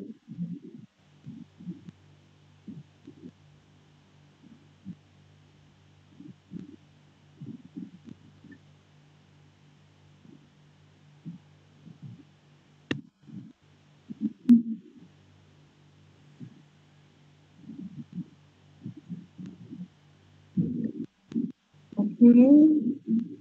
Bismillahirrahmanirrahim. Assalamualaikum warahmatullahi wabarakatuh. Before I go to any further, I would like to... Dr. Siska, I beg your pardon, please. Okay. Maybe it's mute. It's mute? Okay.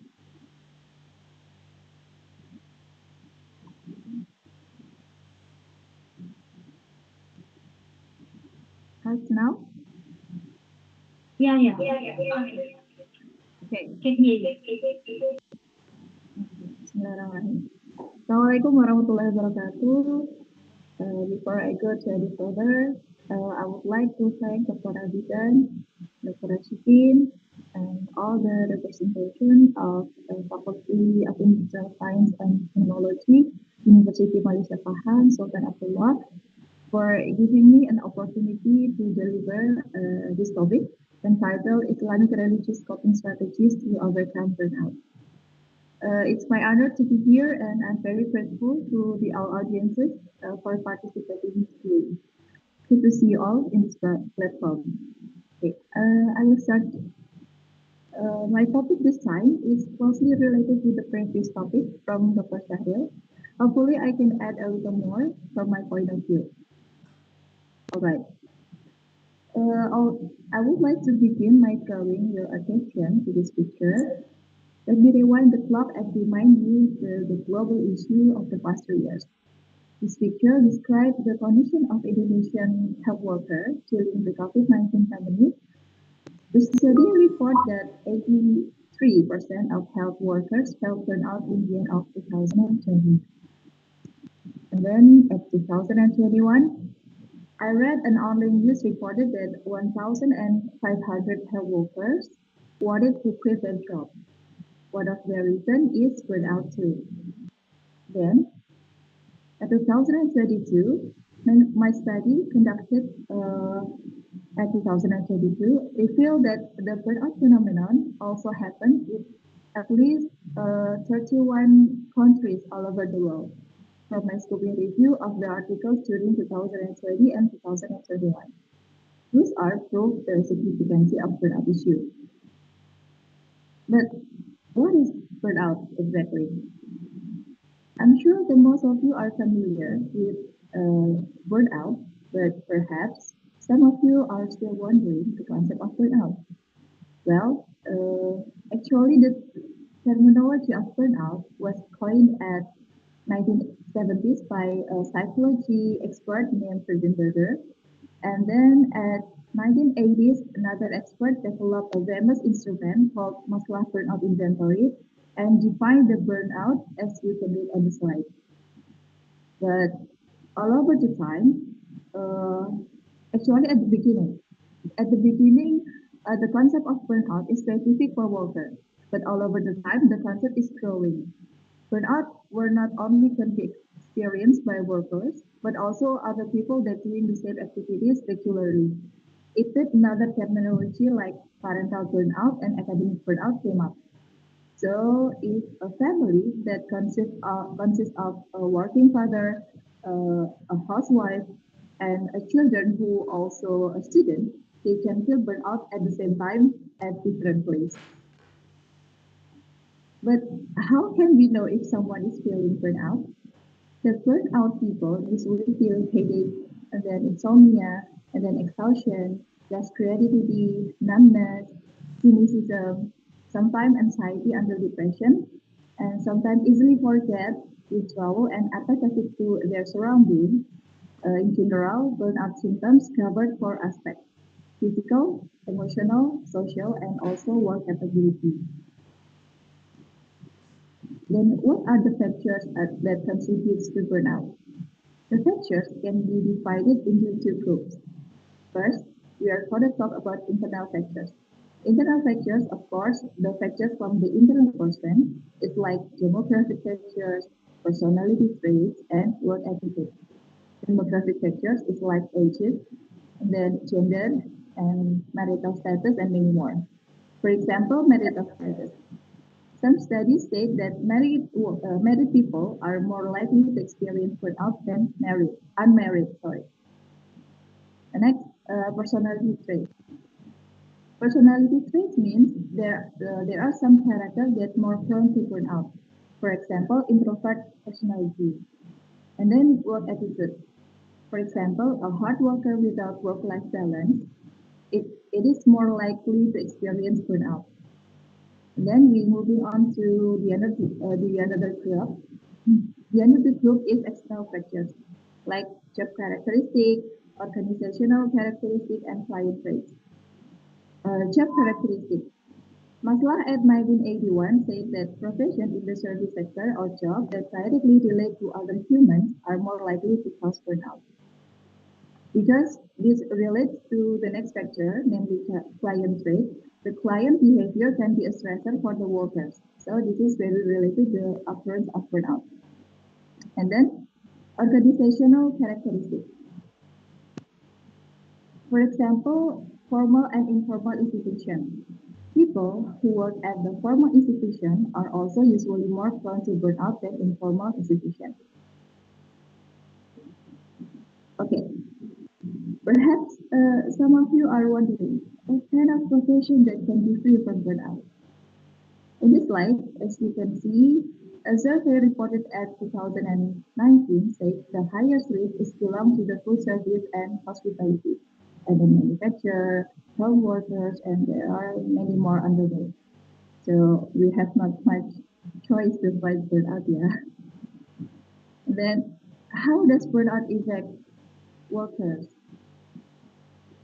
Burnout can lead to poor health due to the lack of sleep quality, appetite change, and so on. Then poor health make a worker absent more frequently. That's logic, right?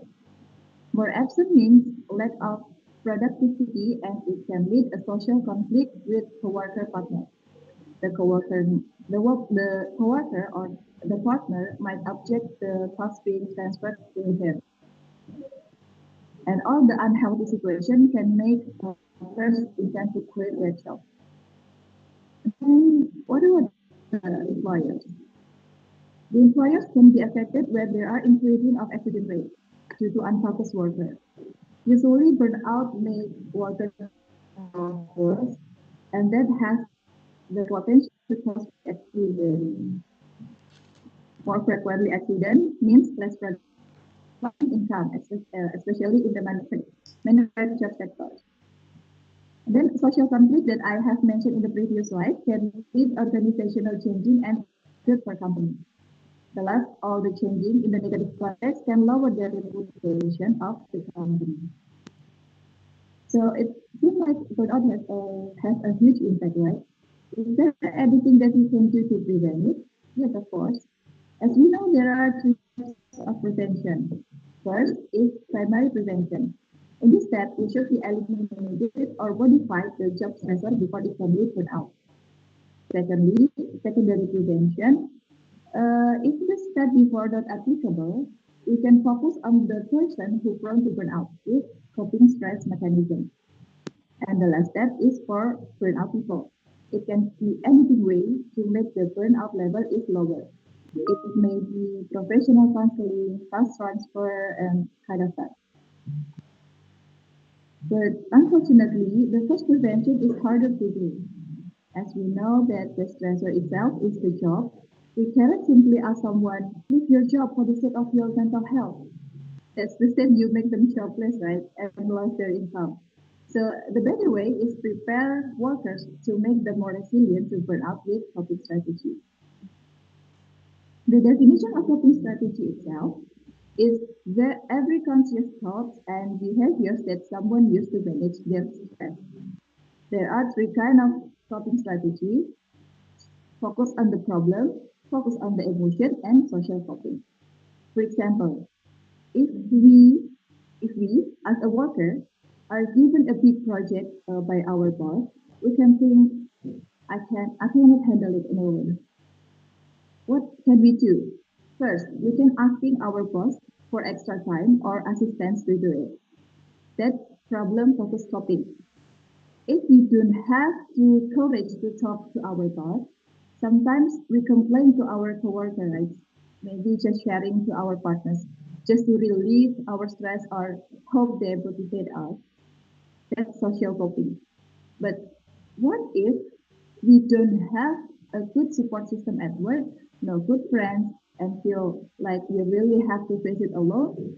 Well, we can take a break, do something we like, or something that make us feel good and to be ready for the project. That's emotion focused coping. And our highlighted topic today, spiritual religious coping, is one of emotion focused coping. The definition of spiritual religious coping is one of coping mechanism that involves religious belief, attitudes, or practices to reduce emotional distress. Due to the theme of this seminar is in Islamic perspective, so we can say the practical of spiritual religious coping by doing or performing salat or praying, reciting Quran, and so on and so on. And lately, I just finished my qualitative study and I found that Islamic religious coping indeed the main way to overcome burnout for my research subject in education sector.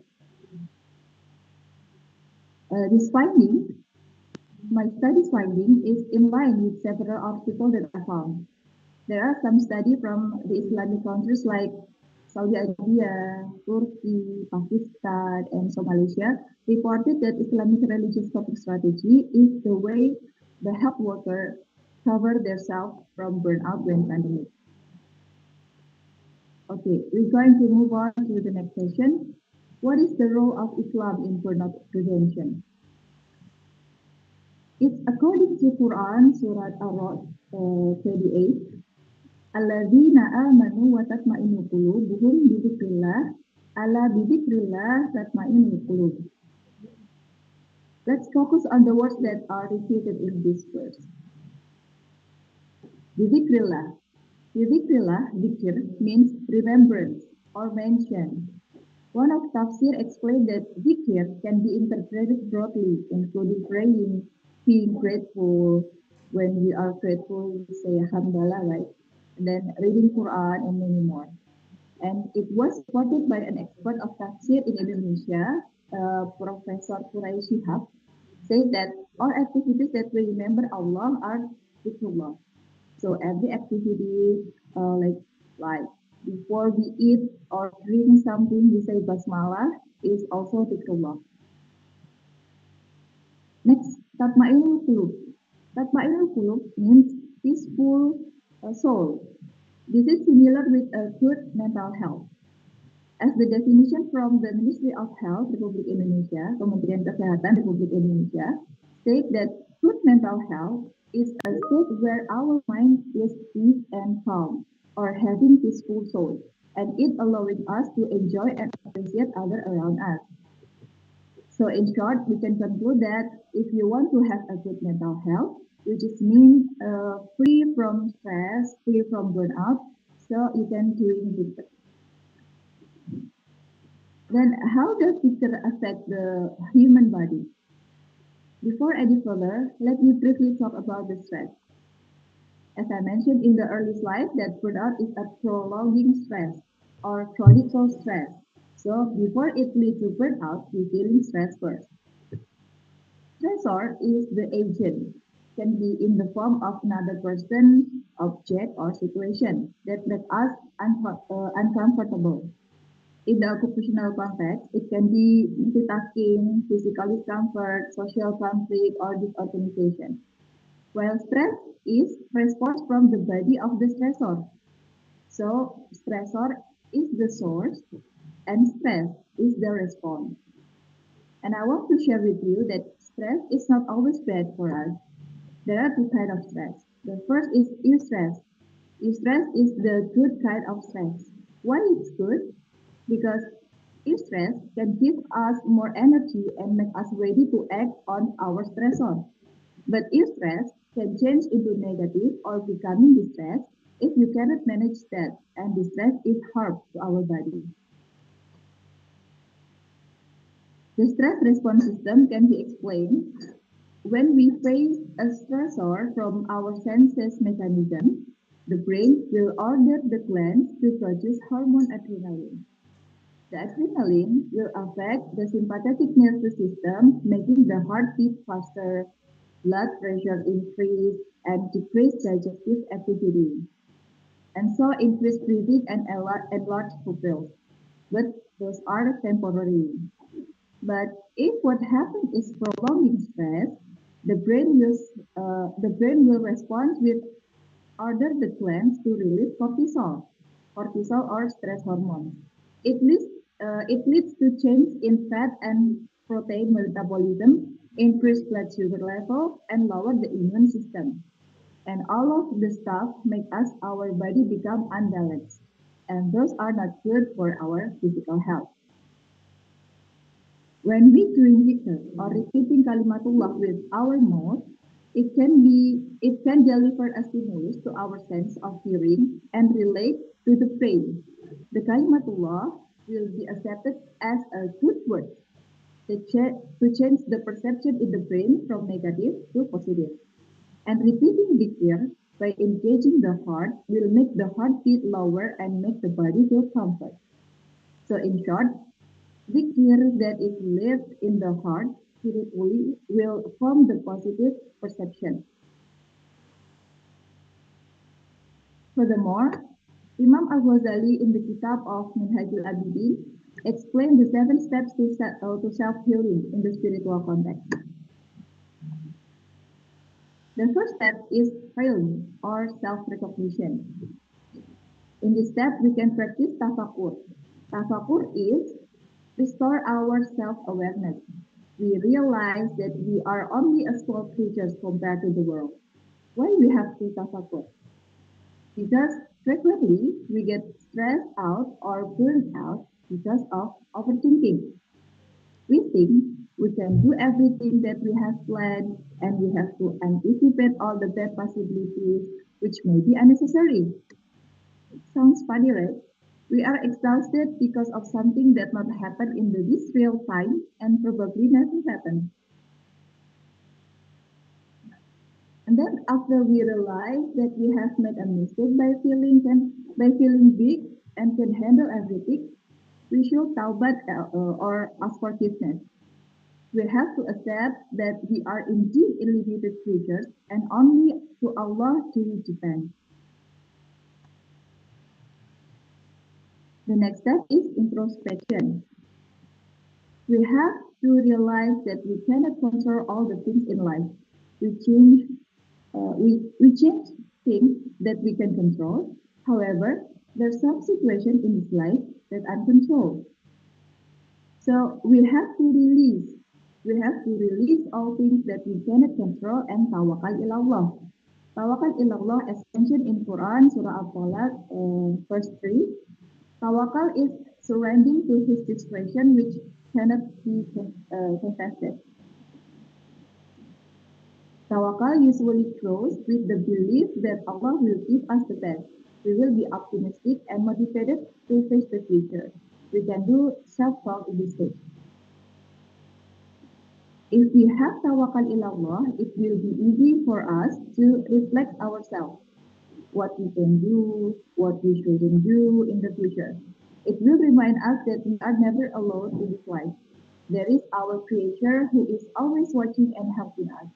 In this step, we will gain peace of mind or peaceful soul. The best expression of peace of mind is gratitude. There are some benefits if we easy to gratitude. In the physical aspect, we will get stronger immune system, less health complaints, and better sleep qualities. From the aspect of psychology, gratitude will make us happier, gain a positive emotion and thought, improve our self-satisfaction and our self-acceptance.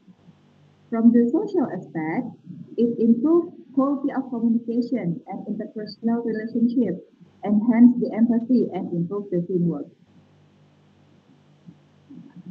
If you still dubious everything I explained, I will show you several scientific papers of project Islamic coping strategies to overcome burnout and the other mental health issues. In this paper mentioned tafakur as a coping of anxiety and depression. Another paper talked about tahajjud and psychological wellness. While this paper explains the influence of reading Al-Fatihah and reducing stress. And the paper talk about tawakal and reducing depression. In the earlier slide, I've said about 3 steps of burnout prevention, right? The benefit if we apply the spiritual and religious coping mechanism in burnout management stated by this article. We will be more resilient to burnout and other mental health issues. Resilience means strong mentality. We will get more well-being as physically and mentally. And the last but not the most important, the most important is we have more senses of meaning and purpose of life, that life is the best. So that's bringing me to the end of my presentation. Thank you very much, and if you have any questions from my explanation, I'm very welcome.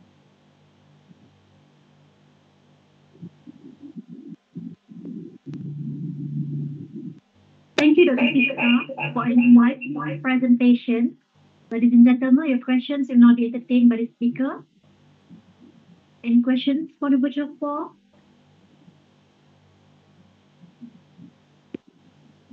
We got one question in the chat box. I would like to ask Dr. Sita to respond to the question, please. Okay. I'll read the question. The difference between dhikr and meditation. Well, I know this question is related to my topic, but to be honest, I'm not sure I have the expertise to able to answer this question. Because I think meditation is related to the other spiritual practices out of Islamic Sharia, and I don't have enough knowledge or experience in the perspective of OSH to answer that question. Maybe from another point of view, like, yeah, I think I can answer this question. I cannot answer this question.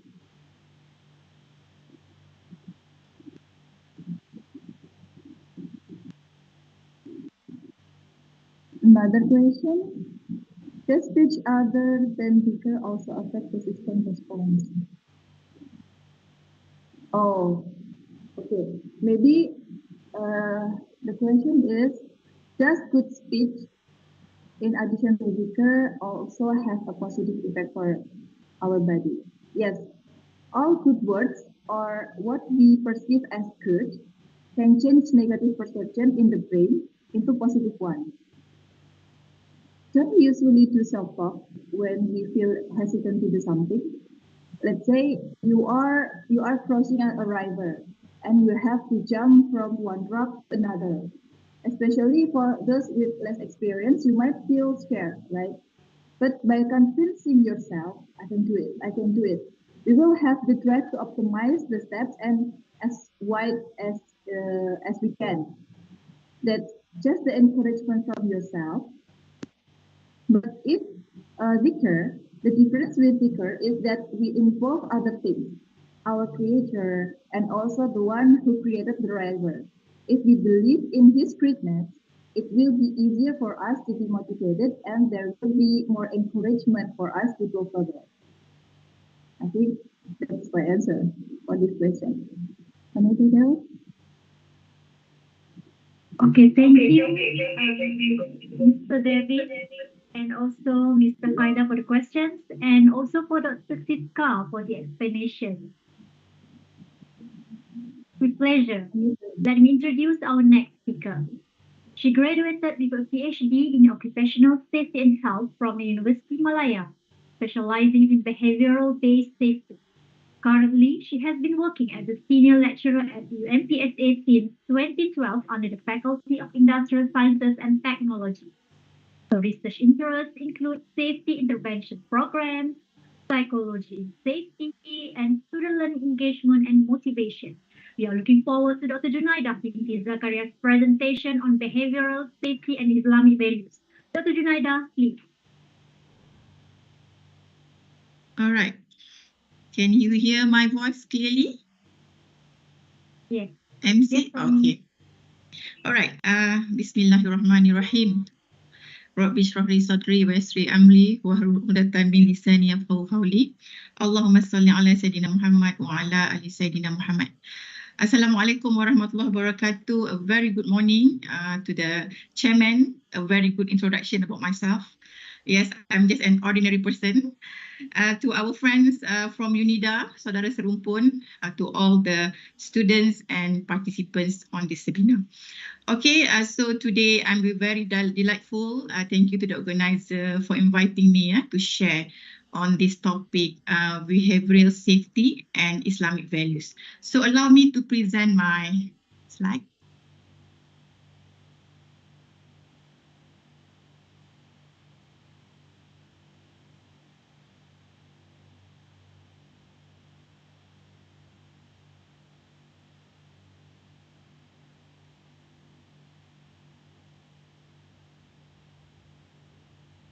Okay, is my slide clear? MC? Can you see my slide now?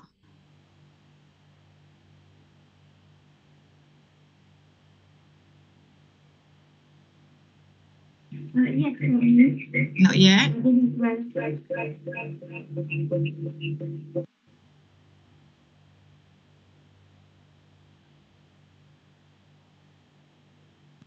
Okay, I will stop sharing and share it again.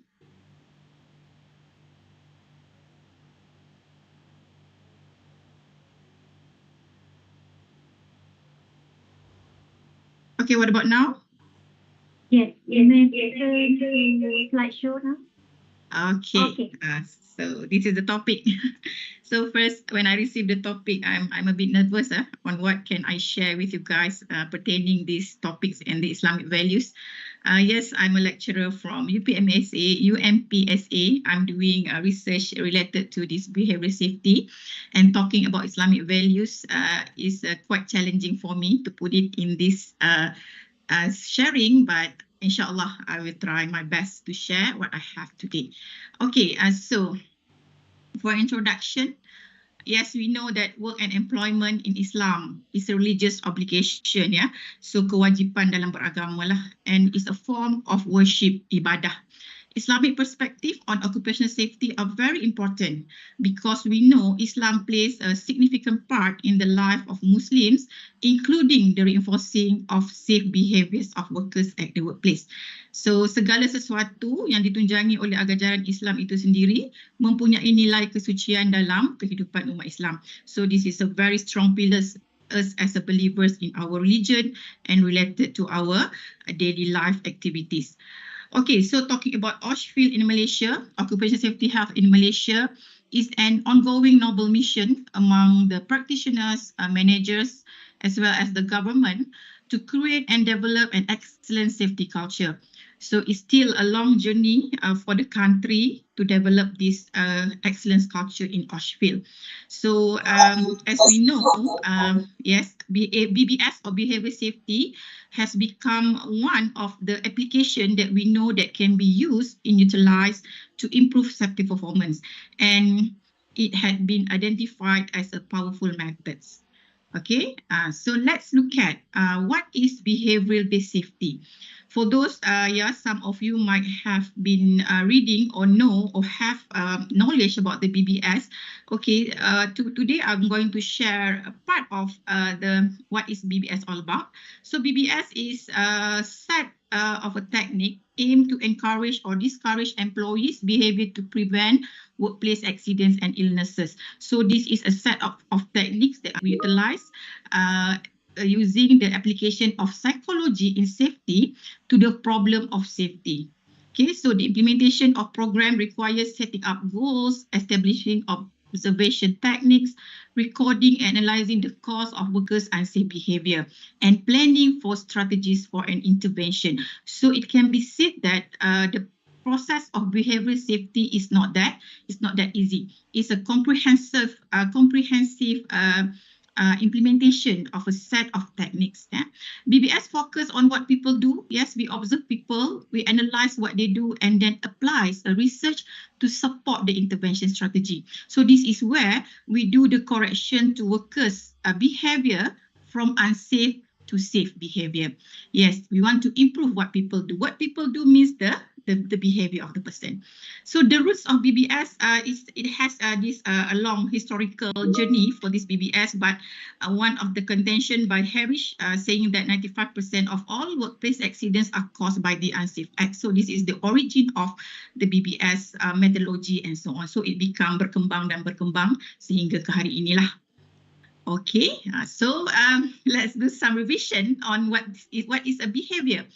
Okay, so bila kita cakap pasal behavioral safety ni, we have to really know what is the definition of behavior.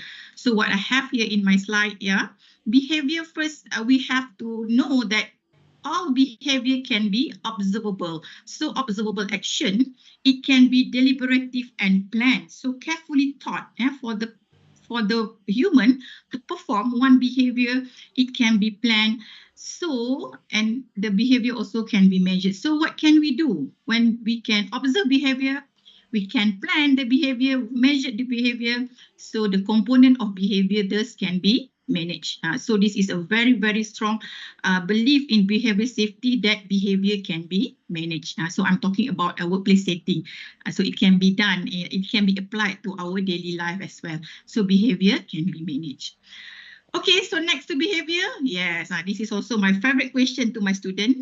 Do you guys can really differentiate between behaviors and attitude? So there's a big difference, yeah. So attitude is different. So in behavior we can observe, but attitude we can't observe. So ways of thinking and feelings about reality, general feelings of favorableness and unfavorableness towards some stimulus or an object. Okay, so what can we do with attitude? What does it have? What does it relate to behavior? Yes, they informally link because attitude supply behavior and behavior supply attitude. For the behavior to change, we need to improve attitude. For the improvement of attitude, we have to change behavior. So the interrelatedness between behavior and attitude is very, very significant that we have to really understand the components of it. All right, so I hope my voice is clear and everyone is still following my talk today. Okay, if there's a no clear voice, maybe MC can ask me to make it more clear. Okay, so move to our next slide. All right, so when talking about behaviors, yes, we based on scientific theory, yes, kita belajar sains banyak ya mengenai behavior, sikap dan sebagainya. So this is one of the best theory to explain behavior. So the formation of behavior require intention. So Based on this theory of planned behavior, intention requires three important elements, which is the attitudes. What do I think about the behavior? And then it's also comprised of subjective norms. What do others think about my behaviors? And last is perceived behavioral control. Can I do it? The belief on that behavior to perform. So when you're looking at this model, perceived behavioral control here, the kepercayaan kepada sikap itu boleh can proceed the behavior to occur without attitudes and subjective norms. So this is a very, very strong components before intention occur. So this is theory for the behavior to occur. The formation of behavior require intention, and for the intention to form, it comprises of attitudes, subjective norms, and perceived behavioral control.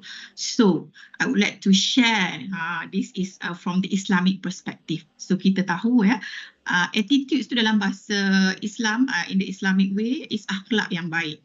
So when we have this akhlak yang baik, of course we have a good attitude, and research have been informing us that people with good attitudes tend to do better quality of job, better quantity of work, and they enjoy to do the work better. So in Islam also we have this very good strong pillars in akhlak yang baik diperlukan dalam kita menjurus kepada niat yang baik lah. Second, subjective norms is reflect to the bi'ah, norma atau budaya, pengaruh persekitaran to the specific behavior. So dalam surah Al-Imran, hendaklah anda dalam kalangan kamu umat yang menyeru kepada kebaikan. So this is a very strong forward in Islamic values that saying that the bi'ah and norma budaya mempengaruhi perbuatan atau tingkah laku seseorang. And then the last is this one lah, perceived behavioral control. So I put it like in sistem kepercayaan. So the moment we believe that this kerja as an ibadah, so nothing else can hinder us to perform a good behavior and so on. So this is a very straightforward of understanding, but when we are detailing in this Islamic perspective, is very beautiful. Okay, so innamal a'malu binniyat, very strong words that we are continuously using. Actions are dependent upon their intentions. Okay, right. So I hope that's clear. The behavior, intention, attitude, subjective norm, and perceived behavioral control. So because these components are very much related to behavioral approach. Alright, so let's look at on the workplace safety and health improvement. So in the context of improvement of safety and health at the workplace, kita boleh ambil satu riwayat hadis dalam oleh Al-Tirmizi. Seorang lelaki dikatakan telah datang berjumpa Rasulullah. Lelaki itu turut membawa untanya. Lalu dia bertanya, "Wahai Rasulullah, apakah harus aku membiarkan untaku ini dan bertawakal kepada Allah?" Rasulullah dengan tenang dan memberikan jawapan yang jelas dalam sabdanya yang menyebutkan ikatlah unta itu dan bertawakallah kepada Allah. So saya tahu juga dalam ramai yang tahu mengenai hadis sahih ini. So yes, this is also a reflection on the effort and commitment that we should make before we surrender to Allah pertaining tasks in our daily life, including our job and activity at the workplace. So yes, when we berusaha, we have to berdoa bersungguh-sungguh, and last will be the tawakal lah. Tawakal tu merujuk kepada puncak tertinggi keimanan manusia. Alright, so back to behavioral safety process. So behavioral safety process as a whole, in general, we have these four big step or four comprehensive steps on the implementation of it. So I name it as process because it's really a process. So first step is on the defining of the target behavior. So means that when we want to implement behavior-based safety at the workplace, we have to really define what are the behavior that we want to change in a very specific way. And then after that, we observe those behavior that we identified using a developed checklist and so on. So this requires a very, very strong understanding on the properties of the behaviors, on the setup of a good committee to implement the program. All right, and then after we do the observation, so this is where we intervene. So this is where we correct the unsafe behavior for those workers that perform unsafe behavior. We correct them. to the desired direction. So one of the beautiful things in this behavioral safety is we are calculating on not only on the at-risk behavior, but we are give a significant reward to the safe behavior. So we also count on the safe behavior that performed by the workers rather than only look at the fault of the workers. So this intervene technique requires a lot of strategies, understanding, planning, and so on. So this is a very long topic to be discussed. I've been teaching this for 14 weeks. So to compress in 15 minutes, I think it's very great, impossible, right? All right. So, and then last step in behavioral safety process is test. So how do this intervention intervention program that we introduce to correct the workers' behavior impact the behavior that we are defining, we are observing, and we are correcting.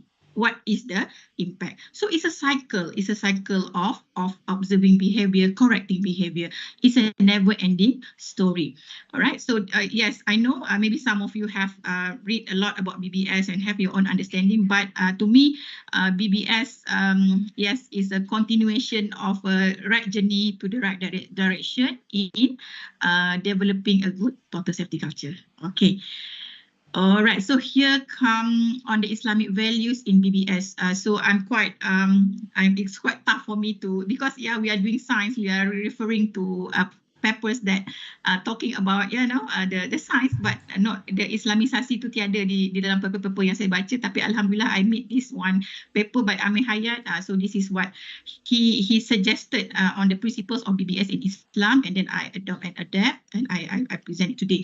So based on his paper, BBS in Islam represent human dignity, marwah, honor of human life, kehormatan hidup manusia, brotherhood, persaudaraan, mercy and kindness, belas kasihan dan kebaikan, manageable workload, preventing the potential hazard, and last is compliance with the government regulations. So I do totally agree with what this paper mentioned about, and I further discuss and explain in this way. So for human dignity, kita tahu sebaik-baik kejadian oleh Allah adalah manusia itu sendiri. So man is a prime creation of Allah Almighty. He is the best of all the creatures.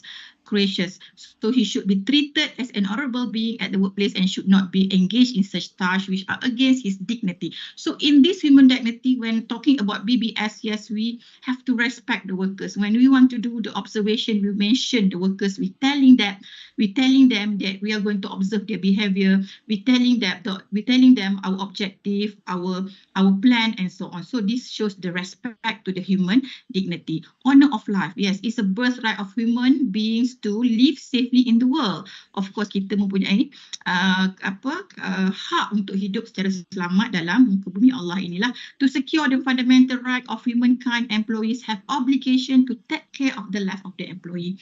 Alright, and then the third values of Islamic in BBS is brotherhood. So this is dalam surah Al-Hujurat telah dinyatakan jugalah mengenai persaudaraan dalam Islam. So when I relate to this behavior-based safety, there's one topic talking about actively caring for safety. Means that we are not taking care of our own safety, but also to our friend, our colleagues, and our peers. So it creates a very good, strong brotherhood, persaudaraan bila mana budaya actively caring for safety itu berjaya diwujudkan. So this is more on the person-based approach where we improve people's self-esteem, people's self-efficacy, empowerment, and so on. So this is very, very related to actively caring for safety. So that mercy and kindness, so mercy and kindness ajaran Islam memang place a very high in the teachings of Islam, eradicate all types of exploitation and wrongdoings from the management processes. That is right. So BBS also have these values of kindness, consideration, and so on. So this also actively caring for safety punya culture lah. And then manageable workload, yes, of course, employees should avoid assigning excessive work that beyond the capacity of the workers, because when workers having unnecessary workload, it can create stress, and then the occurrence of incident can increase lah. So this is a very, very important part of the Islamic values in safety, because we cannot burden the person with something that we can't cope lah. Alright, so dalam surah Al-Bukhari hadis 2445 also mention about it. And then preventing potential hazard, Allah has reminded the people of faith to be preventive in their life. So tanggungjawab menjaga kesihatan dan keselamatan itu merupakan satu tunjang yang sangat penting dalam kehidupan seorang manusia. Alright, so next is on promoting of BBS. So how can we promote BBS? So previously the values is already there. Maybe we have more. If we want to name it, the values too, it can be more than what I shared today. So now on the promoting of BBS. Promoting of BBS in Islamic work environment is very related. So saya pun masa buat this lecture tu, dia mengisafkan saya lah. So this membuka kepada satu research lembaran baru jugalah. Alright, so first is on the offering knowledge of BBS concept and practices, al-ilmu. Organization should make arrangement to offer suitable knowledge to all employees regarding safety, health, environment. So this reflects Surah Al-Baqarah verse 269. Allah memberikan hikmat kebijaksanaan, ilmu yang berguna kepada sesiapa yang dikehendakinya. Dan sesiapa yang diberikan nikmat itu, maka sesungguhnya ia telah diberikan kebaikan yang banyak. Dan tiadalah yang dapat mengambil pengajaran melainkan orang-orang yang menggunakan akal fikirannya. So people with knowledge offering the concept and practices of BBS training and so on, this will promote more on BBS Islamic work environment. And then second is Al-Tarabiyah, training programs. Yes, of course, we need trainings to create awareness, provide necessary skills and knowledge the employee need to carry out. So dalam Al-Quran juga, surah Al-A'raf, verse 11, sesungguhnya Allah tidak akan mengubah nasib suatu kaum kecuali kaum itu sendiri yang mengubah apa-apa yang ada pada diri mereka. So this is a very strong pillars as well as us human, termasuk juga dalam aktiviti bekerja kita lah. So we have to provide trainings, awareness, improve our knowledge and so on. And then third is self-assessment. Since this is al-muhasabah wa fikrul akhirah. So the concept dosa dan pahala, muhasabah diri, perbaiki mana yang kurang baik dan sebagainya. Islam views work performance and efficiency as a religious obligation rather than organizational requirement. So that is why in BBS actually we do have this paradigm shift for total safety. So this the mindset of the organization, of the people in the organization should be shifted. For example, from obligation to the requirement of the regulation to the responsibility or to the religious punya obligation. So that will be nice fundamental of self-assessment and concern of the hereafter. So juga dalam surah An-Najm verse 40 and 41. Dan sesungguhnya dan bahawa sesungguhnya usahanya itu akan diperlihatkan kepadanya. So all that good things that we are doing today will grant pahala walau tidak di dunia, nanti di akhirat kelak lah. Alright. Okay, number 4, improvement in the behavior al-tajdid. So this is very good, strong as well in the BBS in Islamic environment. It's a continuity of the process of self-appraisal. The employee should review the existing behavior regarding safety and health in accordance with the Islamic teachings and organizational expectation from him. So the improvement of the behavior from bad to good is very needed in Islam. Okay, so surah Taha verse 114, maka maha tinggilah Allah yang menguasai seluruh alam lagi yang benar, dan janganlah engkau tergesa-gesa membaca Al-Quran sebelum selesai dibacakan. So means that we really have to learn the good behavior to apa, the bad behavior to apa, then we have to change to the right direction and so on. Okay, and then this is the last elements that in Islamic values or in BBS is nasihat, advice, al-nasihat. Memang kita sentiasa sabda kan, ada satu yang mengatakan sampaikanlah ayat, walaupun satu ayat, maaf saya kurang fasih ilmu hadis ni, tapi saya cuba. So yes, al-nasihat dalam program BBS kita, we have this corrective action, constructive feedback. So we give this kind of constructive feedback to correct the workers' behavior from the wrong to the right. So this constructive feedback actually have proven that the workers will be more confident, the workers will be more open, will be more positive toward changing of his or her behavior from bad to good. So constructive feedback, al-nasiha. All right. So I come to my conclusion. In conclusion, occupational safety in Islamic perspective is much more than compliance with the Act and regulations. Like I mentioned earlier, we need to have these shifting paradigms in our mind, from what to what, So this will create a beautiful journey of BBS program. So the utilizing of BBS approach in developing a good safety culture and practice can be seen as a good pillars related to Islamic teaching. Means that none of this approach in BBS that is bertentangan atau bercanggah dengan ajaran Islam, that is a very good orang kata the pillars can be a good pillars lah. Our belief in the core values of Islam significantly influences its elements and processes. Okay, so with that, I think that's all from me. Thank you for listening.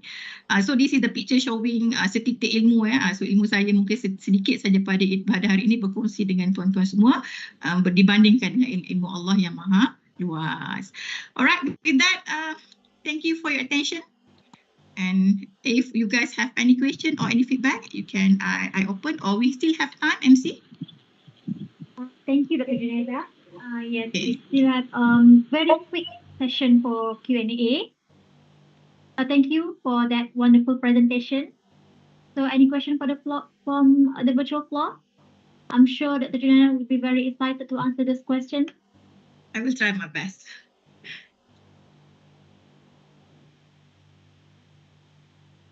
Okay, is that everyone is understand? No question.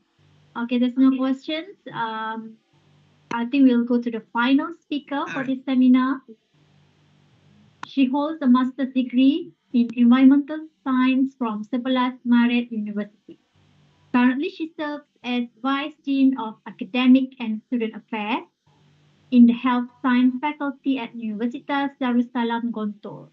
She is also appointed as a counselor in the informal sector, internal quality auditor of UNIDA, and head of the medical center UNIDA.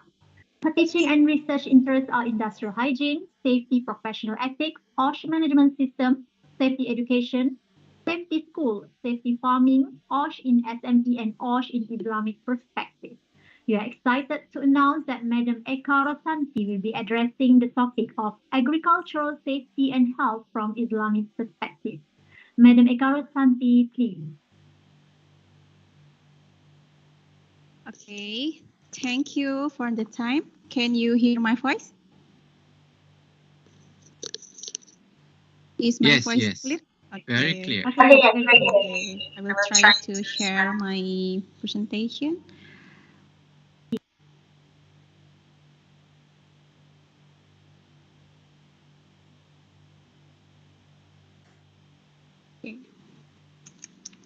Okay, thanks to the moderator for the introduction. Assalamualaikum warahmatullahi wabarakatuh. Good afternoon, Good afternoon, everyone. I am happy here. It's an honor to me to be here to share my experience in implementing agricultural safety that can be studied from an Islamic perspective. Hopefully, all participants still enthusiastic about the last topic, Inshallah, this last topic is very practical. Maybe there is a correlation with previous topic, Okay. Thank you to the UMPSA for inviting me and the chance that was given to me.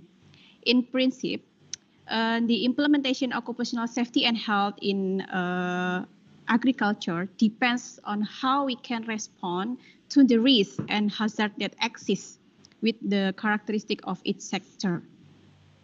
If we're to implement of occupational safety in agricultural sector, especially for village farmers, is one of my focus, my research and also my expertise, because risk and hazard are everywhere. The implementation of occupational safety is not only in the formal sector, but also informal, even in daily activities. Okay. Slideshow, Okay, I will start with farmer as a noble and vital profession. Agricultural products are the best sodakoh, according to Al-Quran Surah Al-Baqarah 261, yeah, Allah multiplies the reward for whoever He wills, according to the state of the heart of person in the form of perfect faith and sincerity. And God's grace is a fast. We will not lose if we trade or if we dealing with Allah, yeah, in accordance with our intentions to get Allah pleased and good rewards from Him. Then all the farmers' crop that are eaten by humans and animals are also worth sedekah. Yeah, it's by Hadith Bukhari. MashaAllah, you can imagine if farmers could plant seeds and produce tons of product like rice and other seeds, how great the reward will be. And also those of us who want to pay attention to the implementation of OSH in agriculture, this hadith also encourage us to prosper the earth with agricultural sustainable or with Islamic Islamic ways, because planting plant, trees, fruit, and etc. is very important for people, for umat, the sustainability of the people. Yeah, even the reward will continue until the end of the world as long as the plant is exists. MashaAllah, maintaining the farmer's safety and health, we will obtain a similar reward, inshallah. Yeah. Okay, and then Al-Quran Surah Ar-Rum 41. Currently, agriculture activities has been greatly modified by human intervention, where naturally the earth has been created by God as it should be. Current agricultural activities are less oriented towards blessing and form of worship to Allah. However, Allah SWT has said all of this in Surah Ar-Rum, 41, which is very familiar to us. Yeah. From this surah, we can learn that there has been damage on earth due to human activity, even though humans were created as Khalifah on earth. Nature, which was previously created according to its function in balance, has no change, giving rise to occupational potential dangers and risks for humans themselves, yeah, and a consequence of their action in us, various diseases, injuries, illness, accident, environmental damage like air pollution, water pollution, and land contamination by chemical rise. Yeah, of course, as a Muslim, we are obliged to believe in the wisdom of what has been determined by Allah, returns to Allah. Yeah.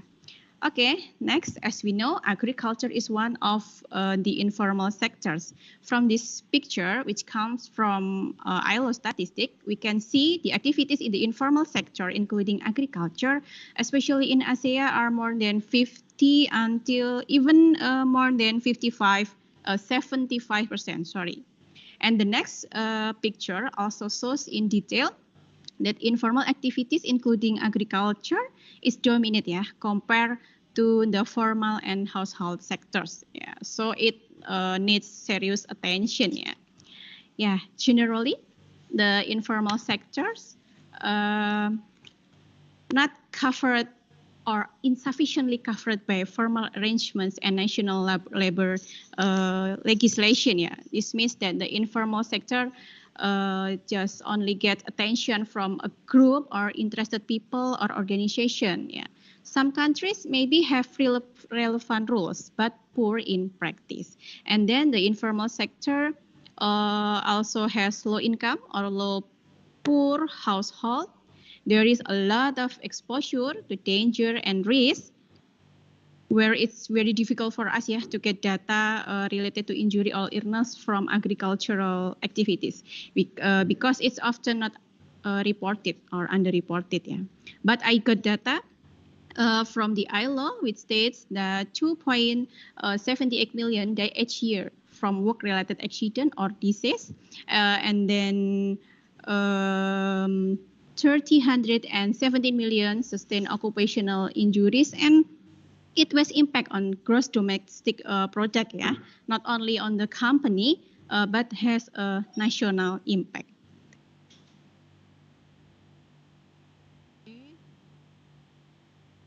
And move slide. Okay. Yes. Next, agriculture as informal sector. Majority of the world's employee, 61.2% of the world's employee population, make their living in the informal economy.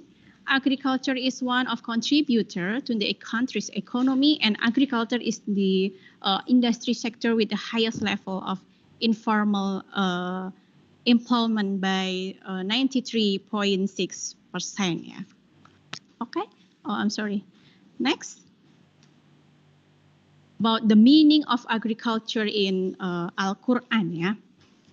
According to Quran Surah Al-An'am, verse 99, and An-Nahl, verse 11, Allah sends the rain to so that trees and plants grow, which in time will bear seeds and fruits as a source of life. Allah mentioned that Allah grow plants with water from sky, include dates, grapes, and olives. Yeah. In Islam, we are real taught to always have an Islamic worldview. Why did Allah create all of this? Allah asks us to be Khalifah on earth as our worship, and mashallah, all the necessities of life have been prepared. Allah requires us to always protect what Allah has created. We can carry out proper farming according to Islam if it's supported by healthy body performance and safe working with methods to ensure the safety. So, plant and trees are the source of human needs. As we know that word agriculture in Al-Quran repeat word in many times gitu ya. It's so important for us. Okay, occupational safety and health in agriculture sector is effort that we can take to maintain the farmer safety and health. According to the first that we have discussed beginning on our room 41. Humans have created an unbalanced source of life. So we need to maintain safety and health, stay safe and healthy farmers. We will get many benefits when we apply to us in agriculture. We can protect the farmers, we can protect the employees, protect the farm family, and protect the environment. And then agricultural safety in Islam. As Muslim, if we want to implement the agricultural safety, we must be guided by Al-Quran and Sunnah. By Quran Surah Al-Alaq, verse 5, Allah teach us about life through Al-Quran and Sunnah. And because every human being is Khalifah on earth, according to Al-Baqarah, verse 30, agricultural activities to meet life needs must be guided by the Al-Quran and Sunnah. So agricultural activity carried out by humans with OSH practice and guided by the Al-Quran and Sunnah can create Islamic agricultural safety so that the goal of OSH can be achieved for preventing a loss caused by accident and occupational disease, and also the form of our responsibility as Khalifah.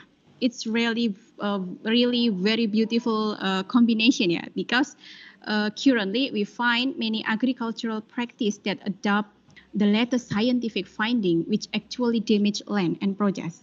Therefore, we must return to referring the Al-Quran and Sunnah.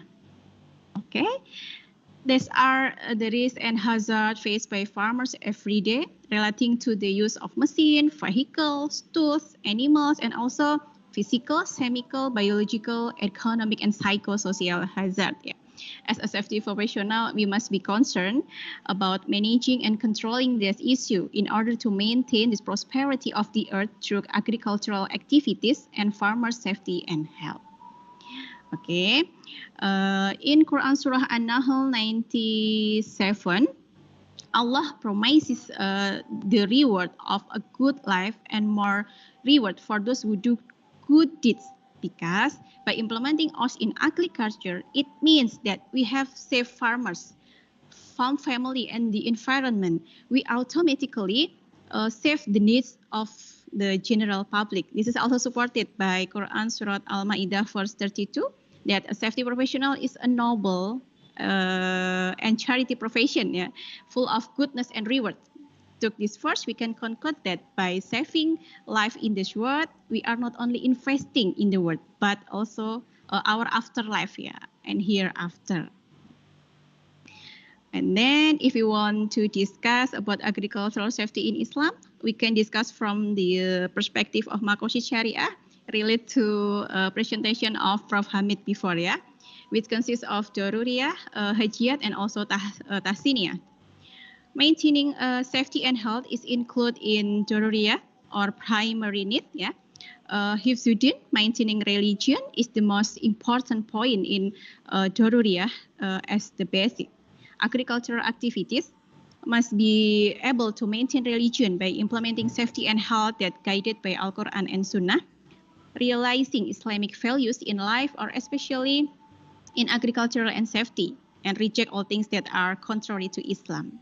And next, about hifzu an-nafas, or nurturing the soul, which is the core of implementing occupational safety and health, as well as agricultural safety.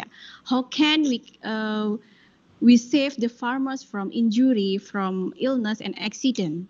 In OSH, we know about the risk management starts from recognition, identification, and then risk assessment, evaluation, and control. Hifzu al-Aql, or nurturing reason, we can invite farmers to think and practice about farming Islamic principle, and also practice the behavior-based safety as the topic before.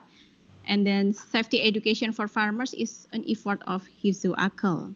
And then about Hifzu an-Nasl, preserving offspring, effort to prevent pesticide contamination in farm families are one kind of preserving offspring. Yeah, it's one of example.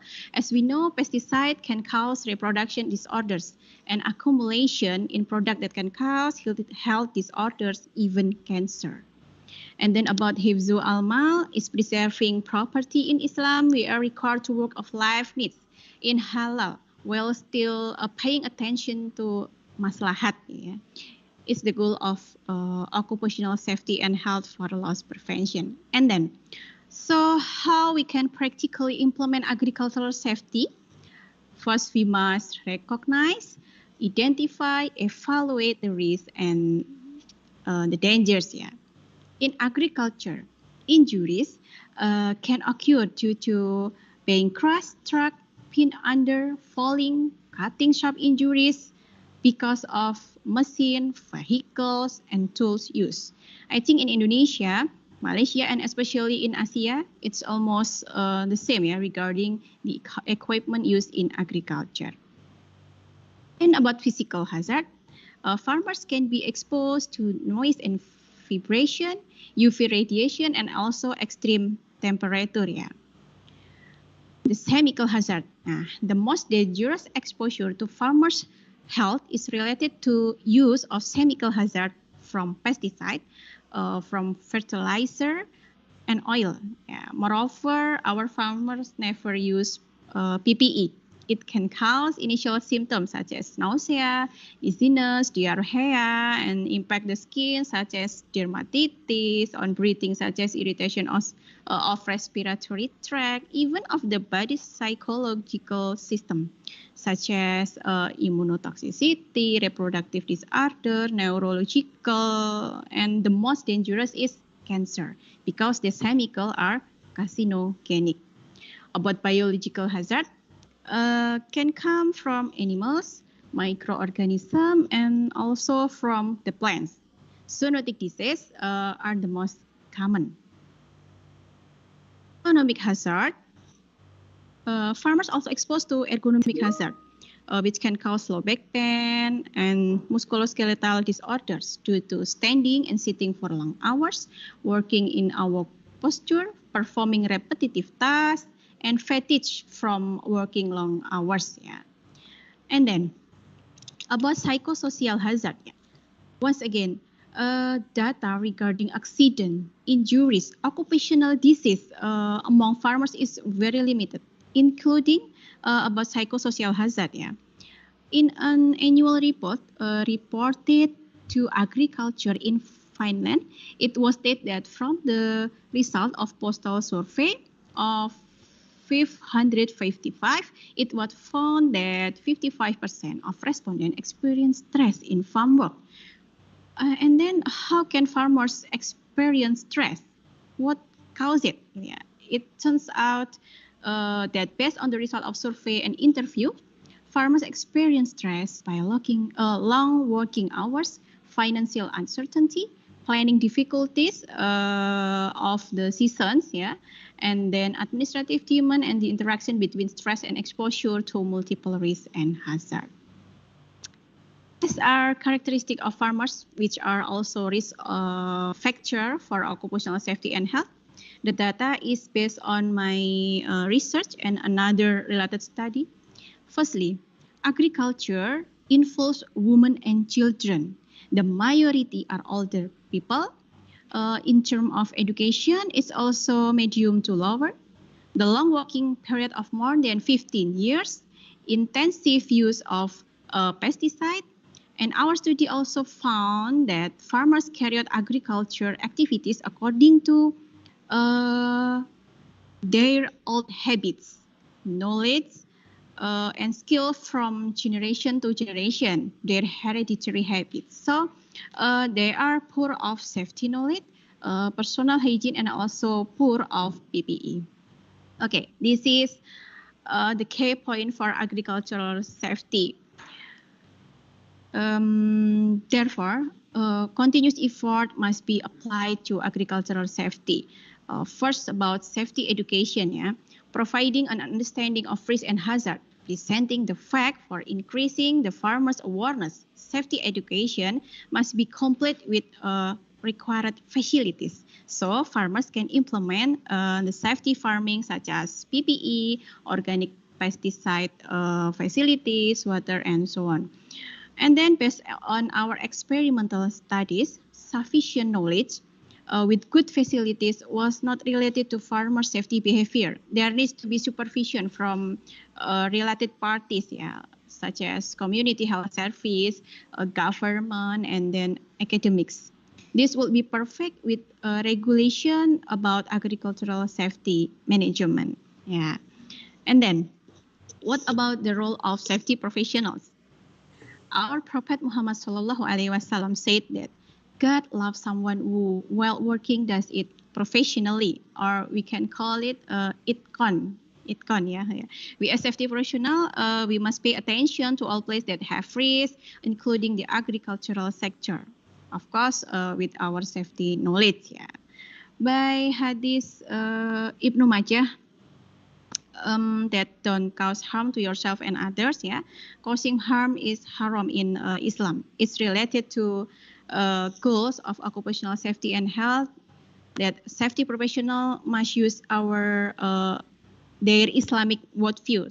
That work is worship to Allah, and Allah tell us to work as well as possible. Hadith by Bukhari also state that removing a harmful thing from the path is charitable act. Is following by An-Naml verse 18. So we have to apply the principle of risk management. We must prevent by identifying, communicating, and controlling risk and hazard from the initial stage, so the larger impacts do not occur with an integrated method in collaboration, anticipation, recognition, evaluation, control the risk and hazard. Okay. There are some approach to our best practice as a result of implementing agricultural safety or safety farming. This is the picture. Is our assist farmer use the PPE that we provided. In our best practice, first we carry out HRA, health risk assessment. So we know about the level of risk that must be immediately control and follow up. What I saw here is the result of HRA. It can be seen that pesticide spraying activities are at high risk. Therefore, we immediately check the level of cholinesterase in the farmer's blood as a biomarker. The result can be seen here that 10.53% are at very high risk, 29.82% is high risk, and the others at medium and low risk. We have conveyed the result to farmers to increase awareness, trust, and truth of the agriculture risk and hazard. So it will make the program safety farming easier to implement. to supervise and monitor farmers' health and activities, an integrated occupational health effort POS or POS Upaya Kesehatan Kerja in Bahasa was established. Yeah. This house is owned by the village government. And then what is the occupational health effort POS or POS UKK, gitu, POS Upaya Kesehatan Kerja. POS UKK based on community empowerment, which means that all come from and to farmers themselves. And then the activity is basic occupational health service in the form of promotive and preventive under the supervision of the community health center. And then collaboration with stakeholders is needed because farmers are unable to implement agricultural safety without support from related external parties. Yeah. Okay, these are some good educational activities that we have carried out.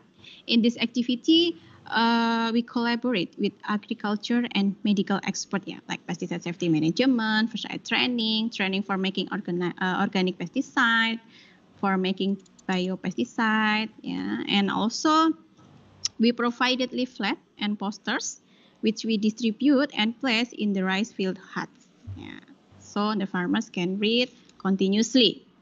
Then we realized the result of the training on organic farming demonstration plot.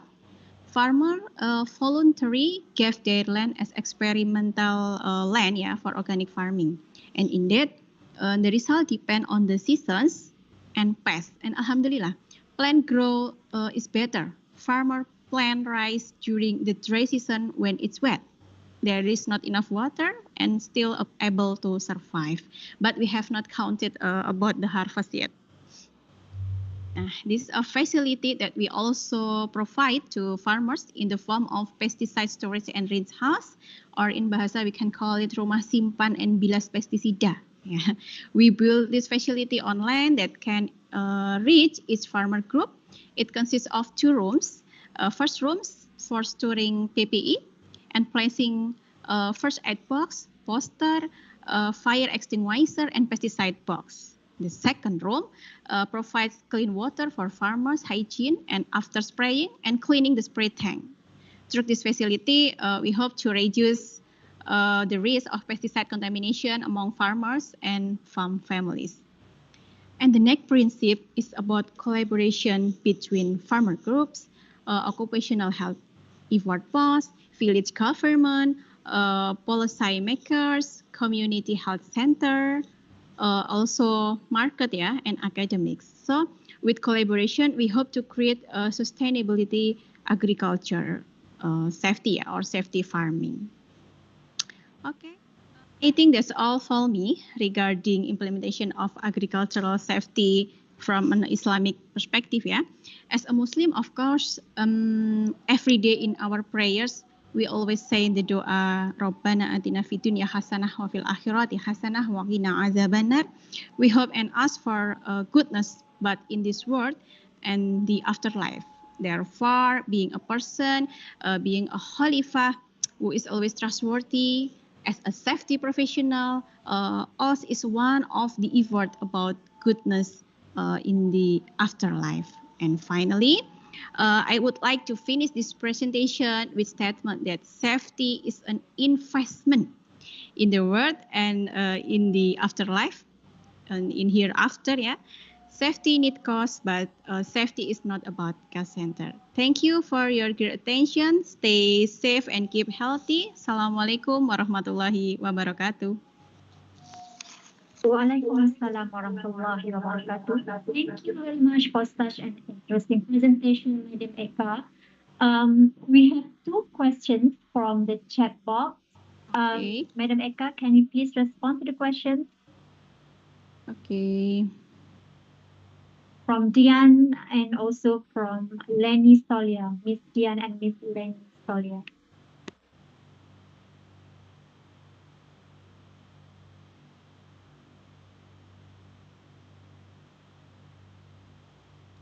Okay. From Mrs. Kaya, Mrs. Kaya, performing Islamic religious coping means. It's worker in Indonesia. We have done this, so there is no reason for because of workers do not get. They can report in for us. Okay. How to implement the OSH in the agriculture? Well, they don't have OSH station, yeah, or post UKK program. Okay. Occupational Health Award Post is an organization that can make and monitoring the safety and health program for farmer, yeah.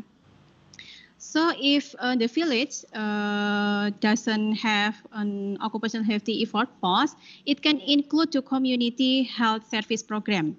It can handle directly by community health service. We can include the agricultural safety program on community health service program. The key point is collaboration with stakeholders, yeah, especially with competent authorities or relevant parties such as community health center, policy makers in Indonesia, Dinas Kesehatan, I mean Public Health Office or even Ministry of Health, and then Dinas Pertanian, Agricultural Department or even Ministry of Agricultural, and especially with village government. We know the village government have program about improving communities' health degree, yeah? So we can include the program on it. Alhamdulillah, in Indonesia, village government has large fund from our country. Yeah? We hope it can be used according to the target. Indeed, to start or establish the occupational health award post is need the farmers' commitment with awareness about agricultural risk and hazard. So that's why the collaboration is needed.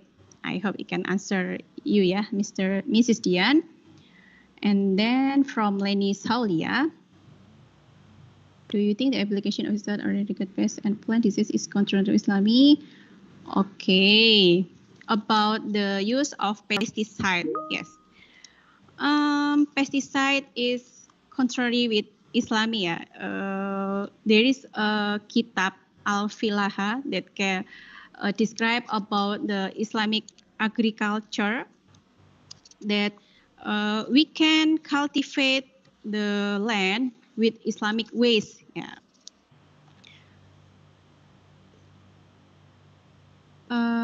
To protect the plant from the pests, we can make the land fertile with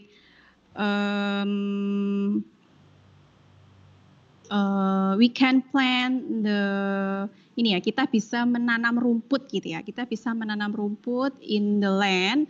Kemudian kita bisa menambahkan manure atau pupuk kandang di sekitar tanah itu gitu. Jadi sebenarnya dengan membajak sawah, to cultivate the land is not recommended ya in Islam, because it can make the nutrient or unsur hara gitu, it can be bisa menguap gitu, sehingga nutriennya itu bisa hilang. Jadi sebenarnya we can use the natural cultivate and state it was stated in Al-Quran gitu. Jadi kita bisa menggunakan cara-cara yang Islami dengan cara-cara yang alami gitu. Mohon maaf saya jawabin bahasa. Kita bisa menanami rumput-rumput liar di atas tanah itu. Kemudian kita bisa menaruh pupuk kandang di sekitar tanah itu untuk mengembalikan kesuburan tanah. Jadi sebenarnya kalau kita membajak, kita menambahkan pestisida, itu justru malah akan merusak tanah. As we know that tanah yang subur itu adalah tanah yang dia itu tidak bantat gitu ya. Kalau pestisida itu kita pakai biasanya membuat tanah itu menjadi bantat atau keras sehingga sulit untuk menyerap air gitu. Tapi kalau kita menggunakan cara-cara yang alami, itu tanah-tanah itu tetap gembur dan tetap subur. Mungkin itu ya, Miss Lenny. I'm sorry because I am not expertise in agriculture, but ya sedikit tahulah terkait dengan hal itu begitu. Okay, I think it's enough ya, Miss Moderator. There is anyone else that? Okay, thank you very much, okay, Madam Ekal-Santi, and also the participation from the virtual class. Yeah. Distinguished guests, ladies and gentlemen, Alhamdulillah, we have reached the conclusion of our seminar. Now, let's take a moment to reflect on the insight gained and consider the next steps for further discussion and implementation. Thank you for your active participation and valuable contributions throughout the seminar. May this collaboration between UMPSA and UNIDA further strengthen the sharing of research knowledge and academic program management among the faculty and students at both universities.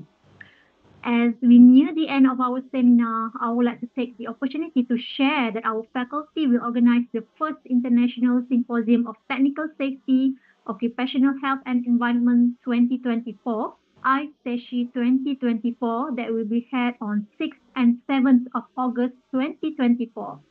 We are delighted to invite you to submit your abstract. You may check your chat box for the pamphlet of symposium. You may also get the slides for today's seminar also shared in the chat box. Thank you once again to our distinguished speakers and to all the participants for making this event a resounding success. We also appreciate the presence of non-Muslims in the seminar. Let us continue our journey of learning and collaboration to build a better future. On behalf of our organizing committee, I would like to apologize for any inconvenience caused. Before we end the seminar, we would like to ask for your cooperation for a second photo session. And I would like to remind you to scan the QR code for the feedback form so that you will be able to obtain e-certificate. Also shared in the chat box. Please get it now. Terima kasih. Jazakallahu khairan katsira. Wabillahi taufiq wal hidayah. Wassalamualaikum warahmatullahi wabarakatuh. Please turn on the camera.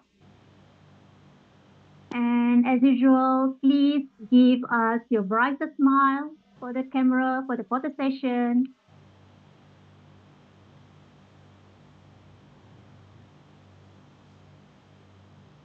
We are waiting for all of you to turn on. We are going to give some time for all of you to turn on or switch on the camera. Are we ready now? The person in charge for the photograph session? Not yet? All right. All right. Okay. Let's take. Okay, ready? Not yet, not finished yet.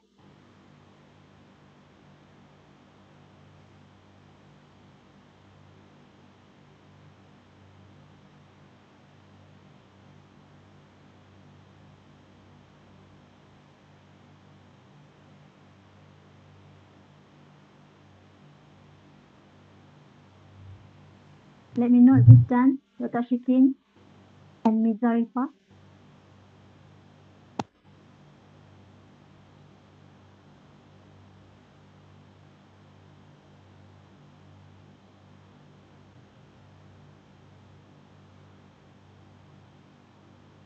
Done from Dr. Shikin. All right, okay. Done. Thank you all. We are now ending the session.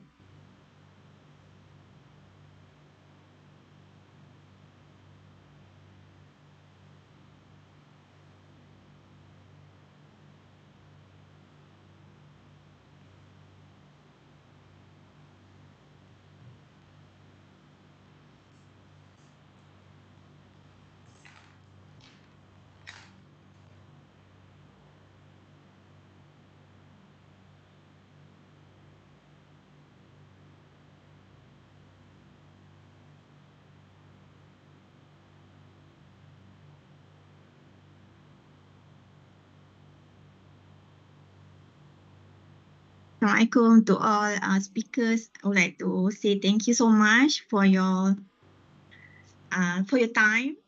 Okay, thank you to all participants and also thank you to all committee members.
Swimming tak energi.